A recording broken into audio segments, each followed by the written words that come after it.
ਵਾਹਿਗੁਰੂ ਸਾਹਿਬ ਜੀ। ਡੰਡੋਤ ਵੰਦਨ ਕਵਾਰ। ਸਰਵ ਕਲਾ ਸਮਰੱਥ ਡੋਲਣ ਤੇ ਰਾਖੋ ਪ੍ਰਭੂ। ਨਾਨਕ ਦੇ ਕਰ ਹੱਥ ਅਗਮ ਅਗੋਚਰ ਸੱਚ ਸਾਹਿਬ ਮੇਰਾ। ਨਾਨਕ ਬੋਲੇ ਬੁਲਾਇਆ ਤੇਰਾ। ਕਹਾਂ ਬੁੱਧ ਪ੍ਰਭ ਤੁਛ ਹਮਾਰੀ। ਬਰਨ ਸਕੈ ਮਹਿਮਾ ਜੋ ਤਿਹਾਰੀ। ਹਮ ਨਾ ਸਕਤ ਕਰ ਸਿਫਤ ਤੁਮਾਰੀ। ਆਪ ਲਿਓ ਤੁਮ ਕਥਾ ਸੁਧਾਰੀ। ਪਿਤਾ ਜਨਮ ਜਿਮ ਪੂਤ ਨ ਪਾਵੈ। ਕਹਾਂ ਤਵਣ ਕਾ ਭੇਦ ਬਤਾਵੈ। ਕਹਾਂ ਲਾਗੇ ਕੀਟ ਬਖਾਨੈ। ਮਹਿਮਾ ਤੋਰ ਤੁਮੀ ਪ੍ਰਭ ਜਾਨੈ। ਜੇਤਾ ਜੀਉ ਪਿੰਡ ਸਭ ਤੇਰਾ। ਤੂੰ ਅੰਤਰਜਾਮੀ ਪੁਰਖ ਭਗਵਾਨ। ਦਾਸਨ ਦਾਸ ਕਹੈ ਜਨ ਨਾਨਕ। ਜਿਹਾ ਤੂੰ ਕਰਾਏ ਤਿਹਾ ਹਉ ਕਰੀ ਵਖਿਆਨ। ਸਤਿਨਾਮ ਸ੍ਰੀ ਵਾਹਿਗੁਰੂ ਸਾਹਿਬ ਜੀ। ਫਲ ਗੁਣ ਆਨੰਦ ਉਪਾਰਜਨਾ। ਹਰ ਸੱਜਣ ਪ੍ਰਗਟੇ ਆਏ। ਸੰਤ ਸਹਾਈ ਰਾਮ ਕੇ ਕਰ ਕਿਰਪਾ ਦੀਆ ਮਿਲਾਏ। ਸੇਜ ਸੁਹਾਵੀ ਸਰਬ ਸੁਖ ਹੁਣ ਦੁੱਖਾਂ ਨਾਹੀ ਜਾਏ। ਇਛ ਪੁਨੀ ਬੜ ਭਾਗਨੀ ਵਰ ਪਾਇਆ ਹਰ ਰਾਏ। ਮਿਲ ਸਈਆਂ ਮੰਗਲ ਗਾਵੇ ਗੀਤ ਗੋਵਿੰਦ ਅਲਾਏ। ਹਰ ਜਿਹਾ ਅਵਰ ਨਾ ਦਿਸੈ ਕੋਈ ਦੂਜਾ ਲਵੈ ਨਾ ਲਾਏ। ਹਲਤ ਪਲਤ ਸਵਾਰਿਓਣ ਨੇਚਲ ਦਿੱਤੀਆਂ ਜਾਏ। ਸੰਸਾਰ ਸਾਗਰ ਤੇ ਰੱਖਿਆਨ ਮੌੜ ਨ ਜਨਮੈ ਧਾਏ। ਜੀਵਾ ਏਕ ਅਨੇਕ ਗੁਣ ਤਰੇ ਨਾਨਕ ਚਰਣੀ ਪਾਏ। ਫਲ ਗੁਣ ਨਿਤ ਸਲਾਈਐ ਜਿਸਨੋ ਤਿਲ ਨਾ ਤਮਾਏ। ਜਿਨ ਜਿਨ ਨਾਮ ਧਿਆਇਆ ਤਿਨ ਕੇ ਕਾਜ ਸਰੇ। ਹਰ ਗੁਰ ਪੂਰਾ ਆਰਾਧਿਆ ਦਰਗਹਿ ਸੱਚ ਖਰੇ। ਸਰਬ ਸੁਖਾਂ ਨਿਧ ਚਰਨ ਹਰ ਭਉ ਜਲ ਬਿਖਮ ਤਰੇ। ਪ੍ਰੇਮ ਭਗਤਿਨ ਪਾਈਆ ਬਿਖਿਆ ਨਾਹੀ ਜਰੇ। ਕੂੜ ਗਏ ਦੁਬਦਾ ਨਸੀ ਪੂਰਨ ਸੱਚ ਭਰੇ। ਪਾਰ ਬ੍ਰਹਮ ਪ੍ਰਭ ਸੇਵਦੇ ਮਨ ਅੰਦਰ ਏਕ ਧਰੇ। ਮਹਾ ਦਿਵਸ ਮੂਰਤ ਭਲੇ ਜਿਸ ਕੋ ਨਦਰ ਕਰੇ। ਨਾਨਕ ਮੰਗੈ ਦਰਸ਼ ਦਾਨ ਕਿਰਪਾ ਕਰੋ ਹਰੇ। ਮਹਾ ਦਿਵਸ ਮੂਰਤ ਭਲੇ ਜਿਸ ਕੋ ਨਦਰ ਕਰੇ। ਨਾਨਕ ਮੰਗੈ ਦਰਸ ਦਾਨ ਕਿਰਪਾ ਕਰੋ ਹਰੇ। ਵਾਹਿਗੁਰੂ ਜੀ ਕਾ ਖਾਲਸਾ ਵਾਹਿਗੁਰੂ ਜੀ ਕੀ ਫਤਿਹ। ਪਰਮ ਸਤਿਕਾਰਯੋਗ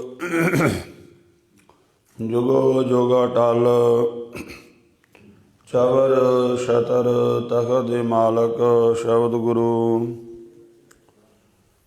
ਧੰਨ ਧੰਨ ਸ੍ਰੀ ਗੁਰੂ ਗ੍ਰੰਥ ਸਾਹਿਬ ਜੀ ਮਹਾਰਾਜ ਸੱਚੇ ਪਾਤਸ਼ਾਹ ਜੀ ਦੇ ਪਾਵਨ ਚਰਨਾਂ ਕਮਲਾਂ ਵਿਖੇ ਹਾਜ਼ਰੀਨ ਗੁਰਮੁਖ ਪਿਆਰੇ। गुरु सवारे सतसंगी जनों, गुरु पातशाह जी ने कृपा बख्शिश की है। सत संगत दा अमोलक समा बख्शिश कीता है। सब नालों श्रोमणी करम है ये, वाहिगुरु दी प्राप्ति वास्ते हर कीरत साध संगत है। सिर करमन कै कर्मा कहो नानक तिस भयो प्राव, जिस पूरब लिखे का लहना। सो गुरमुखो इस समय तो ਆਪਾਂ ਲਾਭ ਪ੍ਰਾਪਤ ਕਰੀਏ। ਹੁਣ ਬਸ ਇੰਨਾ ਕਰਮ ਹੈ ਕਿ ਗੁਰਬਾਣੀ ਦੀ ਜੋ ਕਥਾ ਵਿਚਾਰ ਹੈ ਇਹਨੂੰ ਧਿਆਨ ਨਾਲ ਸਰਵਣ ਕਰੀਏ। ਜਿਵੇਂ ਕਿਸੇ ਬੱਚੇ ਦਾ ਜਨਮ ਹੋਇਆ ਹੈ ਔਰ ਉਹ ਬੱਚਾ ਜਿਵੇਂ ਜਿਵੇਂ ਵੱਡਾ ਹੋ ਰਿਹਾ ਹੈ, ਬੱਚਾ ਆਪਣੇ ਮਾਂ ਦੀ ਗੋਦ ਦੇ ਵਿੱਚ ਪਲਦਾ ਹੈ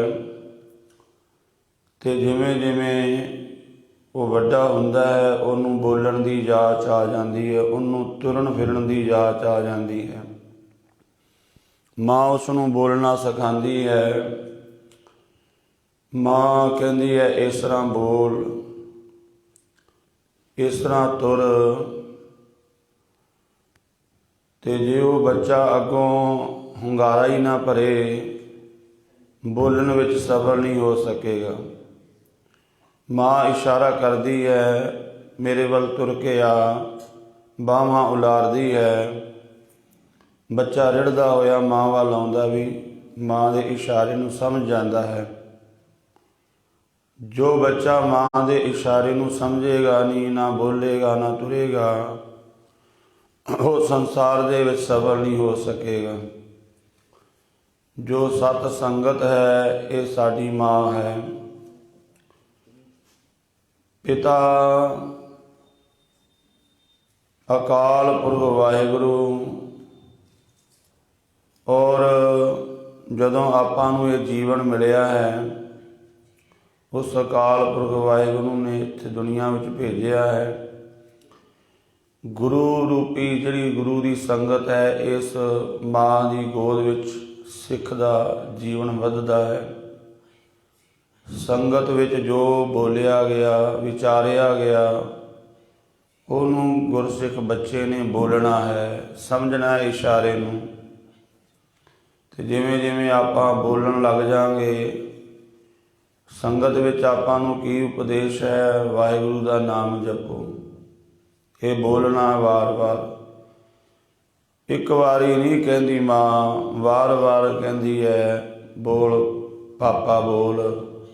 ਵਾਰ ਵਾਰ ਕਹਿੰਦੀ ਨਾ ਵੀ ਆਪਣੇ ਪਿਓ ਦੇ ਨਾਮ, ਪਿਤਾ ਦਾ ਪੁਕਾਰ ਕਿਵੇਂ ਕਰਨਾ, ਪਿਤਾ ਨੂੰ ਪਾਪਾ ਕਹਿ, ਡੈਡੀ ਕਹਿ। ਵਾਰ ਵਾਰ ਕਹਿੰਦੇ ਛੋਟੇ ਜਿਹੇ ਬੱਚੇ ਨੂੰ ਉਹ ਵਾਰ ਵਾਰ ਕਹਿੰਦਾ ਹੈ। ਫਿਰ ਇੱਕ ਦਿਨ ਉਹਨੂੰ ਪਤਾ ਲੱਗ ਜਾਂਦਾ ਉਹਨਾਂ ਅੱਖਰਾਂ ਦੀ ਬਦੌਲਤ ਵੀ ਇਹ ਮੇਰਾ ਪਿਤਾ ਹੈ, ਇਹ ਮੇਰਾ ਚਾਚਾ ਹੈ। ਇਹ ਸਾਰੇ ਰਿਸ਼ਤਿਆਂ ਦੀ ਪਛਾਣ ਕਿੱਥੋਂ ਹੁੰਦੀ? ਅੱਖਰਾਂ ਤੋਂ ਹੁੰਦੀ ਹੈ।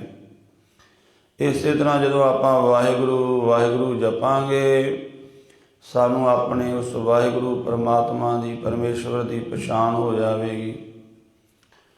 ਪਰ ਜਪਣਾ ਪਵੇਗਾ, ਵਾਰ ਵਾਰ ਜਪਣਾ ਪਵੇਗਾ।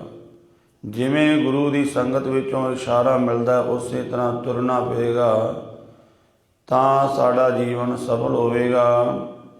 ਗੁਰਬਾਣੀ ਦੀ ਕਥਾ ਵਿੱਚੋਂ ਸਾਨੂੰ ਇਹੀ ਜਾਚ ਮਿਲਦੀ ਹੈ, ਇਸ਼ਾਰੇ ਮਿਲਦੇ ਨੇ ਕੀ ਕਰਨਾ ਹੈ ਸਿੱਖ ਨੇ। ਬਾਹਾਂ ਖਿਲਾਰੀਆਂ ਨੇ, ਮਾਂ ਨੇ ਇਸ਼ਾਰਾ ਹੈ ਕਿ ਮੇਰੇ ਵੱਲ ਤੁਰ ਕੇ ਆ। ਬੋਲੀ ਨਹੀਂ ਹੈ, ਇਸ਼ਾਰਾ ਕਰਤਾ ਦੂਰੋਂ। ਬੱਚਾ ਸਮਝ ਆਉਂਦਾ ਵੀ ਮੈਂ ਉਸ ਪਾਸੇ ਜਾਣਾ ਹੈ। ਇਸੇ ਤਰ੍ਹਾਂ ਸੰਗਤ ਵਿੱਚੋਂ ਸਾਨੂੰ ਇਸ਼ਾਰਾ ਮਿਲਦਾ ਵੀ ਕੀ ਕਰਨਾ ਹੈ। ਗੁਰਬਾਣੀ ਦੀ ਕਥਾ ਵਿਚਾਰ ਦੇ ਵਿੱਚੋਂ ਇਹ ਸਾਰੇ ਰੂਹਾਨੀਅਤ ਦੀਆਂ ਕੁੰਡੀਆਂ ਖੁੱਲ੍ਹਦੀਆਂ ਨੇ। ਜਿਵੇਂ ਜਿਵੇਂ ਕੋਈ ਕਮਾਈ ਜਾਵੇ, ਬਚਨਾਂ ਨੂੰ ਪੱਲੇ ਬੰਨੀ ਜਾਵੇ। ਮਾਂ ਦੇ ਇਸ਼ਾਰਿਆਂ ਨੂੰ ਬੱਚਾ ਸਮਝੀ ਗਿਆ, ਬੋਲੀ ਗਿਆ, ਉਸੇ ਤਰ੍ਹਾਂ ਵੱਡਾ ਹੋ ਗਿਆ ਹੈ।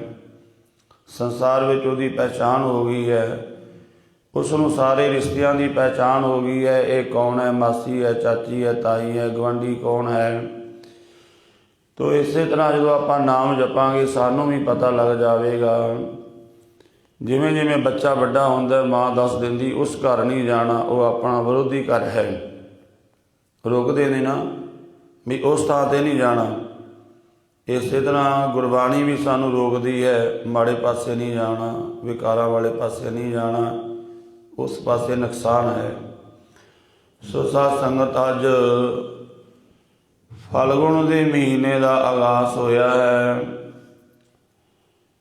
12ਵਾਂ ਦੀ ਪਾਵਨ ਬਾਣੀ ਜੋ ਗੁਰੂ ਅਰਜਨ ਦੇਵ ਮਹਾਰਾਜ ਜੀ ਦੀ ਹੈ, ਕਿਉਂਕਿ ਸ੍ਰੀ ਗੁਰੂ ਗ੍ਰੰਥ ਸਾਹਿਬ ਮਹਾਰਾਜ ਜੀ ਦੇ ਵਿੱਚ 12ਵਾਂ 2 ਵਾਰੀ ਆਇਆ ਹੈ। ਸ੍ਰੀ ਗੁਰੂ ਨਾਨਕ ਦੇਵ ਮਹਾਰਾਜ ਜੀ ਦਾ ਉਚਾਰਨ ਕੀਤਾ ਹੋਇਆ ਤੁਖਾਰੀ ਰਾਗ ਦੇ ਵਿੱਚ ਹੈ, ਔਰ ਇਹ ਮਾਝ ਰਾਗ ਦੇ ਵਿੱਚ ਪੰਚਮ ਪਾਤਸ਼ਾਹ ਗੁਰੂ ਅਰਜਨ ਦੇਵ ਮਹਾਰਾਜ ਜੀ ਦਾ ਉਚਾਰਨ ਕੀਤਾ ਹੋਇਆ 12ਵਾਂ ਫਲਗੁਣ ਦਾ ਜਿਹੜਾ ਮਹੀਨਾ ਹੈ, ਇਹ ਦੇਸੀ ਮਹੀਨਿਆਂ ਦੇ ਮੁਤਾਬਕ ਅਖੀਰਲਾ ਮਹੀਨਾ ਹੈ। ਸਾਹਿਬ ਸੱਚੇ ਪਾਤਸ਼ਾਹ ਇਸ ਪਾਵਨ ਬਾਣੀ ਦੇ ਆਰੰਭ ਵਿੱਚ ਇੱਕ ਪੌੜੀ ਉਚਾਰਨ ਕੀਤੀ ਹੈ। ਉਹ ਇਸ ਬਾਣੀ ਦਾ ਮੰਗਲਾ ਚਰਨ ਹੈ, ਇਹਦੀ ਭੂਮਿਕਾ ਹੈ। ਔਰ ਇੱਕ ਪੌੜੀ ਇਸ ਬਾਣੀ ਦੇ ਅਖੀਰ ਵਿੱਚ ਉਚਾਰਨ ਕੀਤੀ ਹੈ ਜੋ ਸਮਾਪਤੀ 'ਤੇ ਹੈ। ਆਪਾਂ ਹੁਣ ਫਲਗੁਣ ਦੇ ਮਹੀਨੇ ਦੀ ਵਿਚਾਰ ਕਰਨੀ ਹੈ। ਪਹਿਲਾਂ ਉਸ ਪਹਿਲੀ ਪੌੜੀ ਵੱਲ ਧਿਆਨ ਮਾਰੀਏ, ਉਹਦੇ ਵਿੱਚ ਕੀ ਆਖਿਆ ਗਿਆ ਹੈ। ਉਹਦੇ ਵਿੱਚ ਮਹਾਰਾਜ ਕਹਿੰਦੇ, ਕਿਰਤ ਕਰਮ ਕੇ ਵਿਛੜੇ ਕਰ ਕਿਰਪਾ ਮੇਲੋ ਰਾਮ। ਜਦੋਂ ਮਨੁੱਖ ਦਾ ਇੱਕ ਸੁਭਾਅ ਹੈ, ਇਹ ਕਿਸੇ ਪੱਖ ਤੋਂ ਨੀਵਾਂ ਰਹਿ ਜਾਵੇ, ਕਮਜ਼ੋਰ ਰਹਿ ਜਾਵੇ, ਪਿੱਛੇ ਰਹਿ ਜਾਵੇ, ਤੇ ਇਹ ਦੋਸ਼ ਦਿੰਦਾ ਹੈ ਮੈਂ ਉਹਦੇ ਕਰਕੇ ਪਿੱਛੇ ਰਹਿ ਗਿਆ ਹਾਂ, ਇਹ ਦੁੱਖ ਮੈਨੂੰ ਉਹਦੇ ਕਰਕੇ ਲੱਗਾ ਹੈ, ਇਹ ਘਾਟਾ ਮੈਨੂੰ ਉਹਦੇ ਕਰਕੇ ਪਿਆ ਹੈ। ਆਪਣਾ ਸੁਭਾਅ ਹੈ, ਕੁਦਰਤੀ ਹੈ ਮਨੁੱਖ ਦਾ। ਆਪਣੀ ਕਮਜ਼ੋਰੀ ਨੂੰ ਛੁਪਾਉਣ ਵਾਸਤੇ ਮਨੁੱਖ ਦੋਸ਼ ਦੂਜਿਆਂ 'ਤੇ ਦਿੰਦਾ ਹੈ। ਇੱਥੇ ਹੀ ਮਨੁੱਖ ਦਾ ਜੀਵਨ ਨਹੀਂ ਰੁਕਿਆ, ਮਨੁੱਖ 'ਤੇ ਹੀ ਨਹੀਂ ਇਹਨੇ ਦੋਸ਼ ਦਿੱਤਾ, ਇਹਨੇ ਦੋਸ਼ ਪ੍ਰਕਿਰਤੀ 'ਤੇ ਵੀ ਦਿੱਤਾ ਹੈ, ਬਨਸਪਤੀ 'ਤੇ ਵੀ ਦਿੱਤਾ। ਇੱਥੇ ਹੀ ਨਹੀਂ ਰੁਕਿਆ, ਫਿਰ ਜਿਹਦੀ ਉਹਦੀ ਨਿਗਾਹ ਆਕਾਸ਼ ਵਿੱਚ ਗਈ ਤੇ ਇਹਨੇ ਕਿਹਾ ਇਹ ਸੂਰਜ ਵੀ ਮਾੜਾ ਹੈ, ਇਹ ਚੰਦਰਮਾ ਵੀ ਮਾੜਾ, ਇਹਦੇ ਕਰਕੇ ਮੈਨੂੰ ਇਹ ਦੋਸ਼ ਲੱਗਾ ਹੈ। ਇਹ ਸੂਰਜ, ਗ੍ਰਹਿ, ਤਾਰੇ, ਨਛੱਤਰ ਜਿੰਨੇ ਵੀ ਹਨ, ਉਹਨਾਂ ਕਰਕੇ ਮੈਨੂੰ ਇਹ ਬਿਪਤਾ ਪਈ। ਤੇ ਆਪਾਂ ਵੇਖਦੇ ਹਾਂ ਅੱਜ TV 'ਤੇ ਪਰਮਾਰ ਹੈ, ਉਹ ਕਹਿੰਦੇ ਤੁਹਾਡੇ ਗ੍ਰਹਿ ਮਾੜੇ ਚੱਲ ਰਹੇ ਨੇ, ਕਹਿੰਦੇ ਨੇ ਨਾ, ਜਦ ਕਿ ਉਹ ਵਾਹਿਗੁਰੂ ਦੇ ਹੁਕਮ ਵਿੱਚ ਆਪਣੀ ਗਤੀ ਵਿੱਚ ਚੱਲ ਰਹੇ ਨੇ। ਪਰ ਮਨੁੱਖ ਨੇ ਦੋਸ਼ ਦਿੱਤਾ ਆਪਣੀ ਕਮੀ ਨੂੰ ਛੁਪਾਉਣ ਵਾਸਤੇ, ਆਪਣੀ ਕਮਜ਼ੋਰੀ ਨੂੰ ਛੁਪਾਉਣ ਵਾਸਤੇ ਦੋਸ਼ ਉਹਨਾਂ ਨੂੰ ਦੇਣ ਲੱਗ ਪਿਆ। ਤੇ ਗੁਰਬਾਣੀ ਨੇ ਆਖਿਆ, ਦੱਦਾ ਦੋਸ਼ ਨਾ ਦੇਊ ਕਿਸੈ, ਦੋਸ਼ ਕਰਮਾ ਆਪਣਿਆਂ। ਇਹਦੇ ਵਿੱਚ ਸਾਰੇ ਹੀ ਆ ਗਏ ਨੇ, ਵਿੱਚੇ ਮਨੁੱਖਤਾ ਆ ਗਈ, ਵਿੱਚੇ ਪਸ਼ੂ ਪੰਛੀ ਜਾਨਵਰ, ਵਿੱਚੇ ਸੂਰਜ ਚੰਦਰਮਾ, ਸਾਰਾ ਕੁਝ ਹੀ ਆ ਗਿਆ। ਦੱਦਾ ਦੋਸ਼ ਨਾ ਦੇਊ ਕਿਸੈ, ਦੋਸ਼ ਕਰਮਾ ਆਪਣਿਆਂ। ਜੋ ਮੈਂ ਕੀਆ ਸੋ ਮੈਂ ਪਾਇਆ, ਦੋਸ਼ ਨਾ ਦੀਜੈ ਅਵਰ ਜਨਾ। ਤੇ ਫਿਰ ਆਪਾਂ ਵੇਖਦੇ ਹਾਂ ਸਤਿਗੁਰੂ ਪਾਤਸ਼ਾਹ ਜੀ ਨੇ ਬਾਣੀ ਵਿੱਚ ਆਖਿਆ ਆਰੰਭ ਵਿੱਚ, ਕਿਰਤ ਕਰਮ ਕੇ ਵਿਛੜੇ ਕਰ ਕਿਰਪਾ ਮੇਲੋ ਰਾਮ। ਵਾਹਿਗੁਰੂ ਤੇਰੇ ਤੋਂ ਸਾਡਾ ਵਿਛੋੜਾ ਪੈ ਗਿਆ। ਅਸੀਂ ਸੂਰਜ ਨੂੰ ਦੋਸ਼ ਨਹੀਂ ਦਿੰਦੇ, ਅਸੀਂ ਚੰਦਰਮਾ ਨੂੰ ਵੀ ਮਾੜਾ ਨਹੀਂ ਆਖਦੇ, ਅਸੀਂ ਸ਼ਨੀ ਗ੍ਰਹਿ ਨੂੰ ਵੀ ਮਾੜਾ ਨਹੀਂ, ਇਹਨੂੰ ਲੋਕ ਬੜਾ ਮਾੜਾ ਆਖਦੇ ਨੇ, ਸ਼ਨੀ ਗ੍ਰਹਿ ਨੂੰ, ਮੰਗਲ ਗ੍ਰਹਿ ਨੂੰ, ਸ਼ੁਕਰ ਗ੍ਰਹਿ ਨੂੰ, ਬ੍ਰਹਸਪਤੀ ਗ੍ਰਹਿ, ਸਾਰੇ ਗ੍ਰਹਿ ਨੇ। ਪਾਤਸ਼ਾਹ ਕਹਿੰਦੇ ਅਸੀਂ ਇਹਨਾਂ ਨੂੰ ਮਾੜਾ ਨਹੀਂ ਆਖਦੇ, ਕਿਉਂਕਿ ਉਸ ਵਾਹਿਗੁਰੂ ਨੇ ਜੋ ਕੁਝ ਬਣਾਇਆ ਵਧੀਆ ਬਣਾਇਆ। ਇਹ ਗੱਲ ਵੱਖਰੀ ਹੈ ਵੀ ਸਾਨੂੰ ਵਰਤਣ ਦੀ ਜਾਚ ਨਹੀਂ ਆਈ। ਆਪਾਂ ਸੱਪ ਨੂੰ ਮਾੜਾ ਕਹਿੰਦੇ ਹਾਂ, ਪਰਮਾਤਮਾ ਨੇ ਉਹ ਵੀ ਵਧੀਆ ਬਣਾਇਆ ਹੈ। ਦੋਸ਼ ਆਪਣੇ ਵਿੱਚ, ਕਮਜ਼ੋਰੀ ਆਪਣੇ ਵਿੱਚ, ਪਰਮਾਤਮਾ ਨੇ ਜੋ ਕੁਝ ਬਣਾਇਆ ਹੈ ਉਹ ਵਧੀਆ ਹੀ ਬਣਾਇਆ ਹੈ। ਉਹਨੂੰ ਵਰਤਣ ਦੀ ਸਾਨੂੰ ਜਾਚ ਆ ਜਾਣੀ ਚਾਹੀਦੀ। ਇਹਨੂੰ ਇੱਕ ਸਮਝਣ ਵਾਸਤੇ ਇੱਕ ਪੰਜਾਬੀ ਉਦਾਹਰਣ ਸਮਝ ਲਈਏ।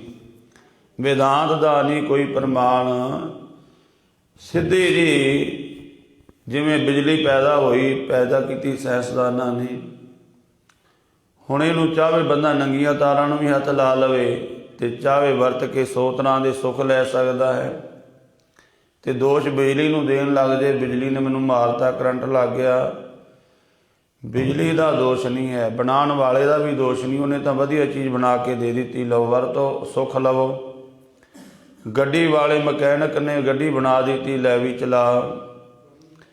ਤੂੰ 100 ਦੀ ਸਪੀਡ ਤੋਂ ਘੱਟ ਚਲਾਉਂਦਾ ਨਹੀਂ, ਕਿਸੇ ਵੇ ਠੋਕ ਦਿੱਤੀ, ਲੱਤਾਂ ਪੈਰਾਂ ਬਣਾ ਲਏ, ਸਾਰਾ ਕੁਝ ਦੋਸ਼ ਦੇਤਾ ਗੱਡੀ ਨੂੰ। ਬਣਾਉਣ ਵਾਲੇ ਨੂੰ ਦੋਸ਼ ਦੇਤਾ, ਉਹਨੇ ਗੱਡੀ ਗਲਤ ਬਣਾਈ, ਇੰਨੀ ਰੇਸ ਵਾਲੀ ਕਿਉਂ ਬਣਾ ਦਿੱਤੀ। ਇਹ ਤਾਂ ਵਰਤਣਾ ਨਹੀਂ ਆਇਆ ਤੈਨੂੰ। ਪਰਮਾਤਮਾ ਵਾਹਿਗੁਰੂ ਨੇ ਜੋ ਕੁਝ ਬਣਾਇਆ ਉਹ ਸ੍ਰੇਸ਼ਟ ਬਣਾਇਆ। ਤੋ ਪਾਤਸ਼ਾਹ ਜੀ ਨੇ ਇਸ ਬਾਣੀ ਦੇ ਆਰੰਭ ਵਿੱਚ ਹੀ ਸਾਨੂੰ ਸਮਝਾਤਾ, ਕਿਉਂਕਿ ਜਿੱਥੇ ਮਨੁੱਖ ਨੇ ਸੂਰਜ ਚੰਦਰਮਾ ਨੂੰ ਮਾੜਾ ਆਖਿਆ, ਉੱਥੇ ਆਖਿਆ ਵੀ ਇਹ ਮਹੀਨਾ ਵੀ ਮਾੜਾ ਹੈ। ਕੋਈ ਸਾਨੂੰ ਸਜ਼ਾ ਮਿਲੀ, ਕੋਈ ਦੁੱਖ ਲੱਗਾ, ਕੋਈ ਰੋਗ ਲੱਗਾ, ਸਾਡੇ ਕਰਮ ਕਰਕੇ ਕਿਸੇ ਮਹੀਨੇ ਵਿੱਚ ਲੱਗ ਗਿਆ। ਆਪਾਂ ਕਹੇ ਤੇ ਮਹੀਨਾ ਹੀ ਮਾੜਾ ਚੜ੍ਹਿਆ ਹੈ, ਕਿਉਂ ਵੀ ਇਹਦੇ ਵਿੱਚ ਮੈਂ ਮਹੀਨਾ ਸਾਰਾ ਬਿਮਾਰ ਹੀ ਰਿਹਾ। ਮਹੀਨਾ ਮਾੜਾ ਨਹੀਂ ਸੀ, ਅਸਲ ਵਿੱਚ ਤੂੰ ਕਰਮ ਹੀ ਐਸੇ ਕੀਤੇ ਸੀ ਕਿ ਇੱਦਾਂ ਬਿਮਾਰ ਰਹਿਣਾ ਸੀ। ਕਿਸੇ ਦਿਨ ਨੂੰ ਮਨੁੱਖ ਨੇ ਮਾੜਾ ਆਖ ਦਿੱਤਾ, ਅੱਜ ਦਾ ਦਿਨ ਹੀ ਮਾੜਾ ਚੜ੍ਹਿਆ ਹੈ।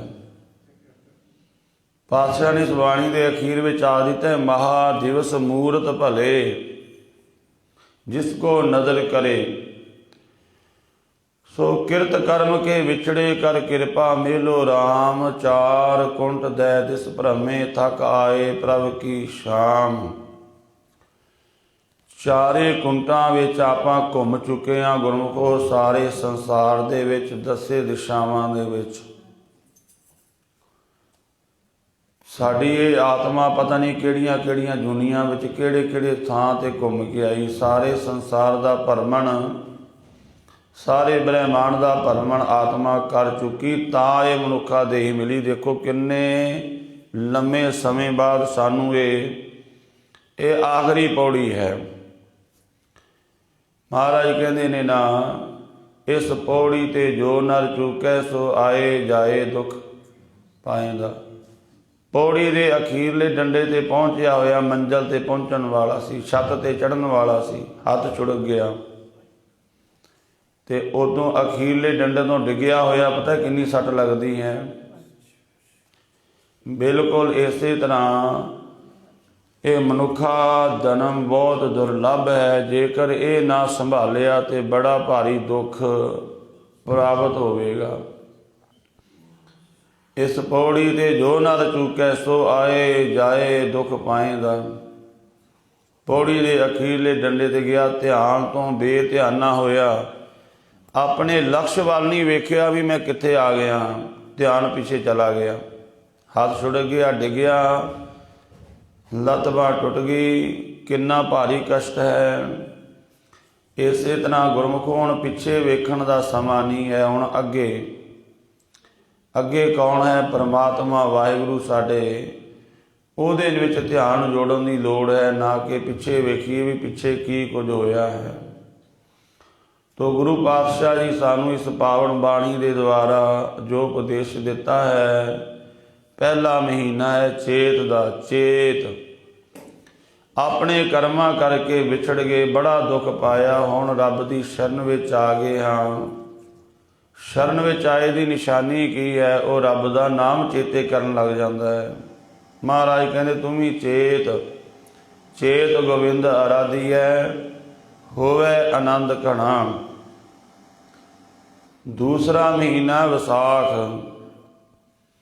ਮਹਾਰਾਜ ਸੱਚੇ ਪਾਤਸ਼ਾਹ ਕਹਿੰਦੇ ਇੰਨਾ ਕੁ ਚੇਤੇ ਕਰ ਤੇਰੇ ਅੰਦਰ ਪ੍ਰੇਮ ਪੈਦਾ ਹੋ ਜਾਵੇ। ਵੈਸਾਖ ਧੀਰਣ ਕਿਉ ਵਾਢੀਆਂ ਜਿਨ੍ਹਾਂ ਪ੍ਰੇਮ ਵਿਛੋਹ। ਤੇਰੇ ਅੰਦਰ ਪ੍ਰੇਮ ਪੈਦਾ ਹੋ ਜਾਵੇ ਰੱਬ ਦਾ। ਜਿਵੇਂ ਪਾਤਸ਼ਾਹ ਜੀ ਕਹਿੰਦੇ ਕਿਸੇ ਮਨੁੱਖ ਨੇ ਕੋਈ ਅਭਿਆਸ ਕੀਤਾ, ਇੰਨਾ ਕੁ ਅਭਿਆਸ ਕੀਤਾ ਬਸ ਉਹ ਹੁਣ ਉਹਦਾ ਰੂਪ ਹੀ ਹੋ ਗਿਆ, ਉਹਦੇ ਬਿਨਾਂ ਰਹਿ ਨਹੀਂ ਸਕਦਾ। ਤੇ ਪਾਤਸ਼ਾਹ ਜੀ ਫਰਮਾਨ ਕਰਦੇ ਨੇ, ਇਸੇ ਤਰ੍ਹਾਂ ਵਾਹਿਗੁਰੂ ਦੇ ਨਾਮ ਨੂੰ ਇੰਨਾ ਕੁ ਆਰਾਧਨਾ ਕਰ, ਤੇਰਾ ਪ੍ਰੇਮ ਬਣ ਜਾਵੇ। ਇਸੇ ਤਰ੍ਹਾਂ ਇਹ ਵਿਸਾਖ ਦਾ ਮਹੀਨਾ, ਫਿਰ ਮਹਾਰਾਜ ਸੱਚੇ ਪਾਤਸ਼ਾਹ ਜੀ ਕਹਿੰਦੇ ਅੱਗੇ ਜੇਠ ਦਾ ਮਹੀਨਾ ਆ ਜਾਂਦਾ ਹੈ। ਤੀਸਰੀ ਅਵਸਥਾ ਕੀ ਹੈ? ਪਹਿਲਾਂ ਰੱਬ ਦਾ ਨਾਮ ਚੇਤੇ ਕਰ, ਤੇਰੇ ਅੰਦਰ ਪਿਆਰ ਪੈਦਾ ਹੋਵੇਗਾ। ਜੇਠ ਦਾ ਮਹੀਨਾ ਬੜੀ ਗਰਮੀ ਹੈ। ਪਾਤਸ਼ਾਹ ਕਹਿੰਦੇ ਜੇਠ ਜੁੜੰਦਾ ਲੋੜੀ ਹੈ, ਜਿਸ ਅੱਗੇ ਸਭ ਨਿਵਨ। ਬਸ ਉਸ ਵਾਹਿਗੁਰੂ ਨਾਲ ਹੀ ਜੁੜ ਕੇ ਰਹੀ, ਜਿਹਦੇ ਅੱਗੇ ਸਾਰੀਆਂ ਸ਼ਕਤੀਆਂ ਨਿਭਦੀਆਂ ਨੇ, ਜਿਹਦੇ ਅੱਗੇ ਸਾਰੇ ਝੁਕਦੇ ਨੇ। ਉਹਦੇ ਚਰਨਾਂ ਨਾਲ ਜੁੜ ਕੇ ਰਹੀ, ਭੁੱਲ ਨਾ ਜਾਈ, ਰਸਤਾ ਨਾ ਭਟਕ ਜਾਈ ਜੇ ਕਿਤੇ ਆਪਣਾ। ਫਿਰ ਮਹਾਰਾਜ ਅੱਗੇ ਕਹਿੰਦੇ ਅੱਗੇ ਹਾੜ ਦਾ ਮਹੀਨਾ ਆਇਆ, ਤੇ ਪਾਤਸ਼ਾਹ ਕਹਿੰਦੇ ਹਾੜ ਦੇ ਮਹੀਨੇ ਵਿੱਚ ਵੀ ਅੱਤ ਦੀ ਗਰਮੀ ਪੈਂਦੀ ਹੈ, ਪਰ ਜਿਨ੍ਹਾਂ ਨੇ ਵਾਹਿਗੁਰੂ ਦਾ ਨਾਮ ਜਪਿਆ ਉਹਨਾਂ ਨੂੰ ਹਾੜ ਦਾ ਮਹੀਨਾ ਦੁਖੀ ਨਹੀਂ ਕਰਦਾ। ਆਸਾੜ ਤਪੰਦਾ ਤਿਸ ਲੱਗੈ ਹਰ ਨਾ ਨਾ ਜਿਨ੍ਹਾਂ ਪਾਸ। ਉਹ ਤਪਦੇ ਨੇ, ਉਹ ਦੁਖੀ ਹੁੰਦੇ ਨੇ ਜਿਨ੍ਹਾਂ ਕੋਲ ਰੱਬ ਦਾ ਨਾਮ ਨਹੀਂ। ਤੇ ਅੱਗੇ ਆ ਗਿਆ ਸਾਵਣ। ਸਾਵਣ ਦਾ ਮਹੀਨਾ ਆ ਗਿਆ ਤੇ ਮਹਾਰਾਜ ਕਹਿੰਦੇ ਗੁਰਮੁਖਾਂ ਦੇ ਅੰਦਰ ਬੜਾ ਚਾਉ ਪੈਦਾ ਹੁੰਦਾ। ਸਾਵਣ ਸਰਸੀ ਕਾਮਣੀ, ਚਰਨ ਕਮਲ ਸਿਉ ਪਿਆਰ। ਜਿਵੇਂ ਮੋਰ ਬਬੀਹੇ ਵੇ ਬੋਲਦੇ ਵੇਖ ਬੱਦਲ ਕਾਲੇ। ਮੋਰ ਤੇ ਬਬੀਹੇ ਬੱਦਲਾਂ ਨੂੰ ਵੇਖ ਕੇ ਬੜਾ ਰੌਲਾ ਪਾਉਂਦੇ ਨੇ। ਗੁਰਮੁਖ ਵੀ ਹੋਰ ਉੱਚਾ ਵਾਹਿਗੁਰੂ ਦਾ ਨਾਮ ਹੋਰ ਦ੍ਰਿੜਤਾ ਨਾਲ ਜਪਣ ਲੱਗ ਜਾਂਦੇ ਨੇ। ਤੇ ਫਿਰ ਪਾਤਸ਼ਾਹ ਜੀ ਕਹਿੰਦੇ ਭਾਦੋਈ ਭਰਮ ਭੁਲਾਣੀਆਂ ਦੂਜੇ ਲੱਗਾ ਹੇਤ। ਕਈ ਵਾਰ ਨਾਮ ਜਪਦਿਆਂ ਜਪਦਿਆਂ ਜਦੋਂ ਰਿਧੀਆਂ ਸਿੱਧੀਆਂ ਪਹਿਲਾਂ ਆਉਂਦੀਆਂ ਨੇ ਤੇ ਮਨੁੱਖ ਛੱਡ ਦਿੰਦਾ ਨਾਮ ਜਪਣਾ, ਪੂਜਾ ਹੋਣ ਲੱਗ ਜਾਂਦੀ ਹੈ। ਬਹੁਤ ਸਾਰੇ ਇਸ ਤਰ੍ਹਾਂ ਜਿਨ੍ਹਾਂ ਨੇ ਨਾਮ ਜਪਿਆ ਨਾ ਚੱਲ ਗਿਆ, ਉਹਨਾਂ ਦੀ ਪੂਜਾ ਹੋਣ ਲੱਗ ਪਈ, ਡੇਰੇ ਬਣਾ ਲਏ। ਜਦੋਂ ਪੂਜਾ ਹੋਣ ਲੱਗ ਪਈ ਬਸ ਉਸ ਭਰਮ ਵਿੱਚ ਪੈ ਗਏ ਤੇ ਫਿਰ ਨਾਮ ਜਪਣਾ ਛੱਡਤਾ। ਫਿਰ ਕਹਿਤਾ ਹੁਣ ਸਾਰਾ ਕੁਝ ਮੈਂ ਹੀ ਹਾਂ, ਭਰਮ ਪੈ ਗਿਆ ਨਾ। ਦੂਜੇ ਲੱਗਾ ਹੇਤ, ਦੂਜੇ ਵਿੱਚ ਹੇਤ ਲੱਗ ਗਿਆ, ਭਾਵ ਸੰਸਾਰ ਦੀ ਪੂਜਾ ਕਰਾਉਣ ਵਿੱਚ ਹੇਤ ਲੱਗ ਗਿਆ ਵੀ ਮੈਂ ਤਾਂ ਹੁਣ ਰੱਬ ਹੀ ਬਣ ਗਿਆ। ਇਹ ਇੱਕ ਬਹੁਤ ਵੱਡੀ ਰੁਕਾਵਟ ਪੈਂਦੀ ਹੈ। ਇਹਦੀ ਸਮਝ ਪਤਾ ਸੰਗਤ ਕਰਨ ਨਾਲ ਆਉਂਦੀ ਹੈ। ਜੋ ਨਾਮ ਦੇ ਅਭਿਆਸੀ ਬੜੇ ਬੜੇ ਗੁਰਮੁਖ ਜਦੋਂ ਉਹ ਸੰਗਤ ਕਰਦੇ ਰਹੇ, ਉਹ ਐਸੇ ਐਸੇ ਅਭਿਆਸੀ ਨੇ, ਉਹ ਕਦੇ ਗੱਲ ਆਪਣੀ ਕਿਸੇ ਕੋਲ ਜ਼ਾਹਰ ਹੀ ਨਹੀਂ ਕੀਤੀ। ਰਿਧੀਆਂ ਸਿੱਧੀਆਂ ਆਈਆਂ, ਉਹਨਾਂ ਨੇ ਰਿਧੀਆਂ ਸਿੱਧੀਆਂ ਵੱਲ ਵੇਖਿਆ ਹੀ ਨਹੀਂ। ਨਾਮ ਦਾ ਅਭਿਆਸ ਤੁਸੀਂ ਕਰੋ, ਕੁਝ ਸਮਾਂ ਤੁਹਾਡੇ ਕੋਲ ਵੀ ਰਿਧੀਆਂ ਸਿੱਧੀਆਂ ਚੱਲ ਕੇ ਆਉਣਗੀਆਂ, ਮਾਇਆ ਆਵੇਗੀ। ਜਦੋਂ ਮਾਇਆ ਆਉਂਦੀ ਫਿਰ ਜੀਵ ਸੁੱਖ ਆਰਾਮ ਵਿੱਚ ਪੈ ਜਾਂਦਾ, ਪੂਜਾ ਹੋਣ ਲੱਗ ਜਾਂਦੀ, ਉਸਤਤ ਹੋਣ ਲੱਗ ਜਾਂਦੀ ਹੈ, ਉਹਦੇ ਵਿੱਚ ਭਰਮ ਪੈ ਜਾਂਦਾ ਹੈ। ਤੇ ਪਾਤਸ਼ਾਹ ਕਹਿੰਦੇ ਉਹ ਭਰਮ ਵਿੱਚ ਪੈਂਦਾ ਹੈ ਜਿਹਦਾ ਧਿਆਨ ਦੂਜੇ ਪਾਸੇ ਹੁੰਦਾ ਹੈ। ਜਿਹੜਾ ਬਾਣੀ ਇਸ ਕਰਕੇ ਪੜ੍ਹ ਰਿਹਾ, ਨਾਮ ਇਸ ਕਰਕੇ ਜਪ ਰਿਹਾ ਮੈਨੂੰ ਸ਼ੋਹਰਤ ਮਿਲੇ, ਧਨ ਮਿਲੇ, ਉਹਦਾ ਧਿਆਨ ਕਿਹੜਾ ਹੈ? ਦੂਜੇ ਪਾਸੇ, ਰੱਬ ਵੱਲ ਨਹੀਂ ਹੈ। ਤਾਂ ਉਹ ਭਰਮ ਵਿੱਚ ਪਵੇਗਾ, ਭਟਕੇਗਾ ਹੀ ਭਟਕੇਗਾ।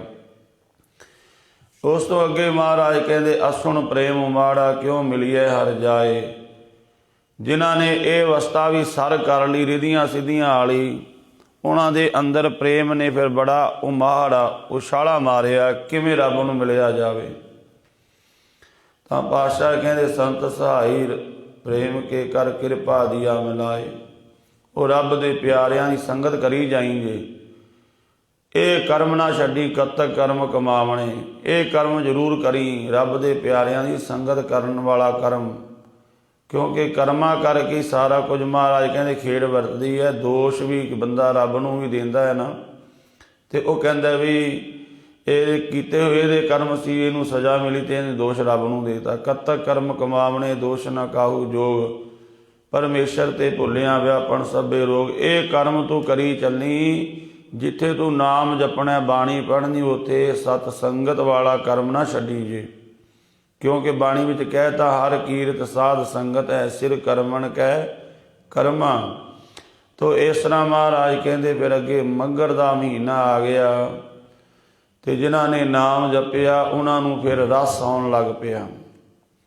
ਵਾਹਿਗੁਰੂ ਦੇ ਬੰਦਗੀ ਵਿੱਚ ਜਦੋਂ ਬੈਠੇ, ਵਾਹਿਗੁਰੂ ਕੋਲ ਬੈਠਣ ਦਾ, ਗੁਰੂ ਕੋਲ ਬੈਠਣ ਦਾ ਰਸ ਆਉਣ ਲੱਗ ਪਿਆ। ਮੰਗਰ ਮਾਏ ਸੁਹਾੰਦੀਆਂ ਹਰ ਪੀਰ ਸੰਗ ਬੈਠੜੀਆਂ, ਤਿਨ ਕੀ ਸੋਭਾ ਕਿਆ ਗਣੀ ਜੇ ਸਾਹਿਬ ਮੇਲੜੀਆਂ। ਪਾਤਸ਼ਾਹ ਕਹਿੰਦੇ ਉਹ ਸੋਹਣੇ ਲੱਗਣ ਲੱਗ ਜਾਂਦੇ ਨੇ, ਨਾਮ ਜਪਣ ਵਾਲੇ ਸ਼ੋਭਨੀਕ ਹੋ ਜਾਂਦੇ ਨੇ। ਉਹਨਾਂ ਨੂੰ ਫਿਰ ਵਿਕਾਰਾਂ ਦਾ ਪੋਹ ਨਹੀਂ ਵਿਆਪਦਾ, ਜਿਹੜਾ ਤੁਖਾਰ ਹੈ, ਕੱਕਰ ਹੈ, ਇਹ ਨਹੀਂ ਵਿਆਪਦਾ। ਮਹਾਰਾਜ ਅੱਗੇ ਕਹਿੰਦੇ ਮਾਘ ਵੱਜਣ ਸੰਗ ਸਾਧੂਆਂ ਧੂੜੀ ਕਰ ਇਸ਼ਨਾਨ। ਵੇਖ ਹੁਣ ਤੂੰ ਇਹ ਕਰਮ ਕਰੀ ਚੱਲੀ, ਨਾਮ ਜਪੀ, ਸੰਗਤ ਕਰੀ, ਤੇ ਹੁਣ ਆਪ ਤੇ ਜਪਦਾ ਹੀ ਹੈ, ਹੋਰਾਂ ਨੂੰ ਵੀ ਜਪਾ, ਸਭਨਾਂ ਨੂੰ ਕਰ ਦਾਨ। ਤੇ ਇਸ ਤੋਂ ਅੱਗੇ ਆ ਗਿਆ ਫਲਗੁਣ ਦਾ ਮਹੀਨਾ। ਹੁਣ ਪਾਤਸ਼ਾਹ ਗੁਰੂ ਅਰਜਨ ਦੇਵ ਜੀ ਮਹਾਰਾਜ ਜੋ ਬਖਸ਼ਿਸ਼ ਕਰ ਰਹੇ ਨੇ, ਸਤਿਗੁਰੂ ਜੀ ਦੇ ਪਾਵਨ ਅੰਮ੍ਰਿਤ ਬਚਨਾਂ ਨਾਲ ਸਾਂਝ ਪਾਈਏ। ਪਿਆਰ ਸਹਿਤ ਆਖੋ ਸਤਿਨਾਮ ਸ੍ਰੀ ਵਾਹਿਗੁਰੂ ਸਾਹਿਬ ਜੀ। ਫਲਗੁਣ ਆਨੰਦ ਉਪਾਰਜਣਾ ਹਰ ਸੱਜਣ ਪ੍ਰਗਟੇ ਆਏ। ਅਖੀਰਲੀ ਅਵਸਥਾ ਪਾਤਸ਼ਾਹ ਕਹਿੰਦੇ ਵਾਹਿਗੁਰੂ ਦਾ ਨਾਮ ਜਪਿਆ, ਫਲਗੁਣ ਉਹ ਫਲ ਮਿਲਿਆ ਜੋ ਗੁਣਾਂ ਦੇ ਸਹਿਤ ਹੈ। ਫਲ ਆਪਾਂ ਵੇਚਦੇ ਹਾਂ ਨਾ, ਬਾਜ਼ਾਰ ਵਿੱਚ ਮਿਲਦੇ ਨੇ, ਉਹਨਾਂ ਨੂੰ ਕੈਮੀਕਲ ਲਗਾਇਆ ਹੁੰਦਾ ਹੈ, ਦਵਾਈ ਲਾਈ ਹੁੰਦੀ ਹੈ। ਉਹ ਫਲ ਗੁਣ ਵਾਲਾ ਨਹੀਂ ਹੁੰਦਾ। ਆਪਾਂ ਲੈ ਆਉਂਦੇ ਹਾਂ ਵੇਖ ਕੇ, ਉਹ ਕੈਮੀਕਲ ਸਾਨੂੰ ਤੇ ਸਾਡੇ ਬੱਚਿਆਂ ਨੂੰ ਬਿਮਾਰ ਕਰਦਾ ਹੈ, ਰੋਗ ਲਾਉਂਦਾ ਹੈ। ਪਾਤਸ਼ਾਹ ਜੀ ਕਹਿੰਦੇ ਫਲ ਤਾਂ ਜੀਵ ਨੂੰ ਉਹ ਵੀ ਮਿਲਦਾ ਜਿਹੜਾ ਕੋਈ ਹਵਨ ਕਰਦਾ ਜਾਂ ਕੋਈ ਹੋਰ ਧਾਗੇ ਤਵੀਤਾਂ ਇਹਨਾਂ ਦੇ ਚੱਕਰਾਂ ਵਿੱਚ ਪੈ ਜਾਂਦਾ, ਪਰ ਉਹ ਜਿਹੜਾ ਫਲ ਹੈ ਉਹ ਜੀਵ ਨੂੰ ਦੁੱਖ ਰੂਪ ਹੋ ਜਾਂਦਾ ਹੈ। ਜਾਂਦਾ ਲੋਕ ਭਟਕਦਾ ਹੈ, ਕਦੀ ਕਿਸੇ ਦੁਆਰ, ਕਦੇ ਕੁਝ, ਕੋਈ ਇਹਨੂੰ ਕਿਸੇ ਪਾਸੇ ਲਾ ਦਿੰਦਾ, ਕੋਈ ਕੁਝ ਪਾਸੇ ਲਾ ਦਿੰਦਾ ਹੈ। ਉਹ ਫਲ ਜੇ ਕੋਈ ਉਹ ਤੋਂ ਮਿਲਿਆ ਵੀ ਹੈ ਤਾਂ ਉਹ ਗੁਣਾਂ ਵਾਲਾ ਨਹੀਂ ਹੈ। ਮਹਾਰਾਜ ਫਲਗੁਣ ਦੇ ਮਹੀਨੇ ਦੁਆਰਾ ਕਹਿੰਦੇ ਉਹ ਫਲ ਮਿਲਿਆ ਰੱਬ ਦੀ ਮਿਲਾਪ ਦਾ।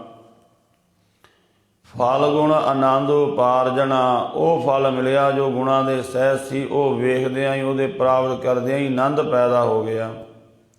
ਉਹ ਫਲ ਕੀ ਸੀ? ਹਰ ਸੱਜਣ ਪ੍ਰਗਟਿਆ ਏ। ਵਾਹਿਗੁਰੂ ਪਰਮਾਤਮਾ ਸੱਜਣ ਪ੍ਰਗਟ ਹੋ ਗਿਆ ਅੰਦਰ, ਪਰਮਾਤਮਾ ਪ੍ਰਗਟ ਹੋ ਗਿਆ। ਜਿੱਥੇ ਵਾਹਿਗੁਰੂ ਪ੍ਰਗਟ ਹੋਵੇ ਉੱਥੇ ਆਨੰਦ ਆਪਣੇ ਆਪ ਹੀ ਆ ਜਾਂਦਾ, ਖੁਸ਼ੀਆਂ ਖੇੜੇ ਆਪਣੇ ਆਪ ਹੀ ਆ ਜਾਂਦੇ ਨੇ। ਇਹਦੇ ਵਾਸਤੇ ਦਾਸ ਇੱਕ ਪ੍ਰਮਾਣ, ਇੱਕ ਦਲੀਲ ਦਿੰਦਾ ਹੈ ਕਿ ਜਿਵੇਂ ਇੱਕ ਬੰਦਾ ਬਹੁਤ ਗਰੀਬ ਹੈ, ਬਹੁਤ ਹੀ ਬੁਰੀ ਹਾਲਤ ਹੈ, ਤਨ ਦੇ ਕੱਪੜੇ ਵੀ ਲੀਰੋ ਲੀਰ ਹੋਏ ਪਏ ਨੇ, ਬੁਰੇ ਹਾਲ, ਰਹਿਣ ਵਾਲਾ ਘਰ ਵੀ ਟੁੱਟਿਆ ਹੋਇਆ ਹੈ। ਉਹ ਕਿਤੇ ਪੜ੍ਹਾਈ ਕਰਦਾ ਰਿਹਾ ਜਾਂ ਕੋਈ ਐਸੀ ਕਲਾ ਸਿੱਖਦਾ ਰਿਹਾ, ਸਮਾਂ ਲੰਘਿਆ, ਉਹਦੇ ਵਿੱਚ ਉਹ ਨਿਪੁੰਨ ਹੋ ਗਿਆ। ਉਸ ਕਲਾ ਦੀ ਬਦੌਲਤ ਉਹਨੂੰ ਬਹੁਤ ਸਾਰਾ ਆਫਰਾਂ ਆਉਣ ਲੱਗ ਪਈਆਂ ਵੀ ਤੇਰੇ ਵਿੱਚ ਇਹ ਗੁਣ ਹੈ, ਤੂੰ ਸਾਡੇ ਕੋਲ ਕੰਮ ਕਰ, ਅਸੀਂ ਤੈਨੂੰ ਇੰਨਾ ਪੈਸਾ ਦੇਵਾਂਗੇ। ਕਹਿੰਦਾ ਠੀਕ ਹੈ। ਉਹਨੂੰ ਜਦੋਂ ਹੁਣ ਪੈਸਾ ਮਿਲਿਆ, ਘਰ ਦੀ ਬੜੀ ਦੁਰਦਸ਼ਾ ਸੀ, ਪਰ ਜਦੋਂ ਪੈਸਾ ਮਿਲਿਆ ਉਹਨੇ ਵਧੀਆ ਘਰ ਲੈ ਲਿਆ, ਵਧੀਆ ਗੱਡੀ, ਵਧੀਆ ਕੱਪੜਾ ਲੀੜਾ, ਤੇ ਹੁਣ ਵਧੀਆ ਸੋਹਣਾ ਸੰਸਾਰ ਦੇ ਵਿੱਚ ਉਹਦਾ ਜਿਹੜਾ ਰੁਤਬਾ ਬਣ ਗਿਆ, ਸਤਿਕਾਰ ਹੋਣ ਲੱਗ ਪਿਆ। ਉਹਦਾ ਹੀ ਨਹੀਂ ਬਲਕਿ ਉਹਦਾ ਜਿਹੜਾ ਪਰਿਵਾਰ ਸੀ, ਉਹਦੇ ਮਾਤਾ ਪਿਤਾ, ਉਹਦਾ ਪਰਿਵਾਰ, ਉਹ ਵੀ ਜੀਵਨ ਸੋਹਣਾ ਬਣ ਗਿਆ ਨਾ। ਪਰ ਉਹਨੇ ਮਿਹਨਤ ਕੀਤੀ, ਇੱਕੋ ਧਨ ਆਉਣ ਦੇ ਨਾਲ, ਉਸ ਕਲਾ ਨਾਲ ਉਹਦੇ ਕੋਲ ਧਨ ਆਇਆ, ਮਾਇਆ ਆਈ। ਉਸ ਮਾਇਆ ਦੇ ਨਾਲ ਉਹਨੇ ਵਧੀਆ ਘਰ, ਵਧੀਆ ਗੱਡੀ, ਵਧੀਆ ਕੱਪੜਾ ਲੀੜਾ, ਸਾਰਾ ਕੁਝ ਲੈ ਲਿਆ ਇੱਕੋ ਧਨ ਦੇ ਨਾਲ। ਇਸੇ ਤਰ੍ਹਾਂ ਗੁਰਮੁਖੋ ਮਿਹਨਤ ਕਰੀ ਚਲੋ, ਬਾਣੀ ਪੜ੍ਹੀ ਚਲੋ, ਨਾਮ ਜਪੀ ਚਲੋ, ਇੱਕ ਦਿਨ ਕਬੂਲ ਹੋਵੋਗੇ, ਇੰਨਾ ਕੁ ਨਾਮ ਦਾ ਧਨ ਮਿਲ ਜਾਵੇਗਾ। ਪਾਤਸ਼ਾਹ ਕਹਿੰਦੇ ਦੁਨਿਆਵੀ ਧਨ ਤੇ ਮੁੱਕ ਜਾਂਦਾ ਹੈ। ਹਮ ਤਨਵੰਤ ਭਾਗਠ ਸਚ ਨਾਏ, ਹਰ ਗੁਣ ਗਾਵੇ ਸਹਿਜ ਸੁਭਾਏ। ਪਿਉ ਦਾਦੇ ਕਾ ਖੋਲ ਡਿਠਾ ਖਜ਼ਾਨਾ, ता मेरे मन भया निधाना। रतन लाल जाका कछु न मोल, भरे भंडार अकूट अतोल।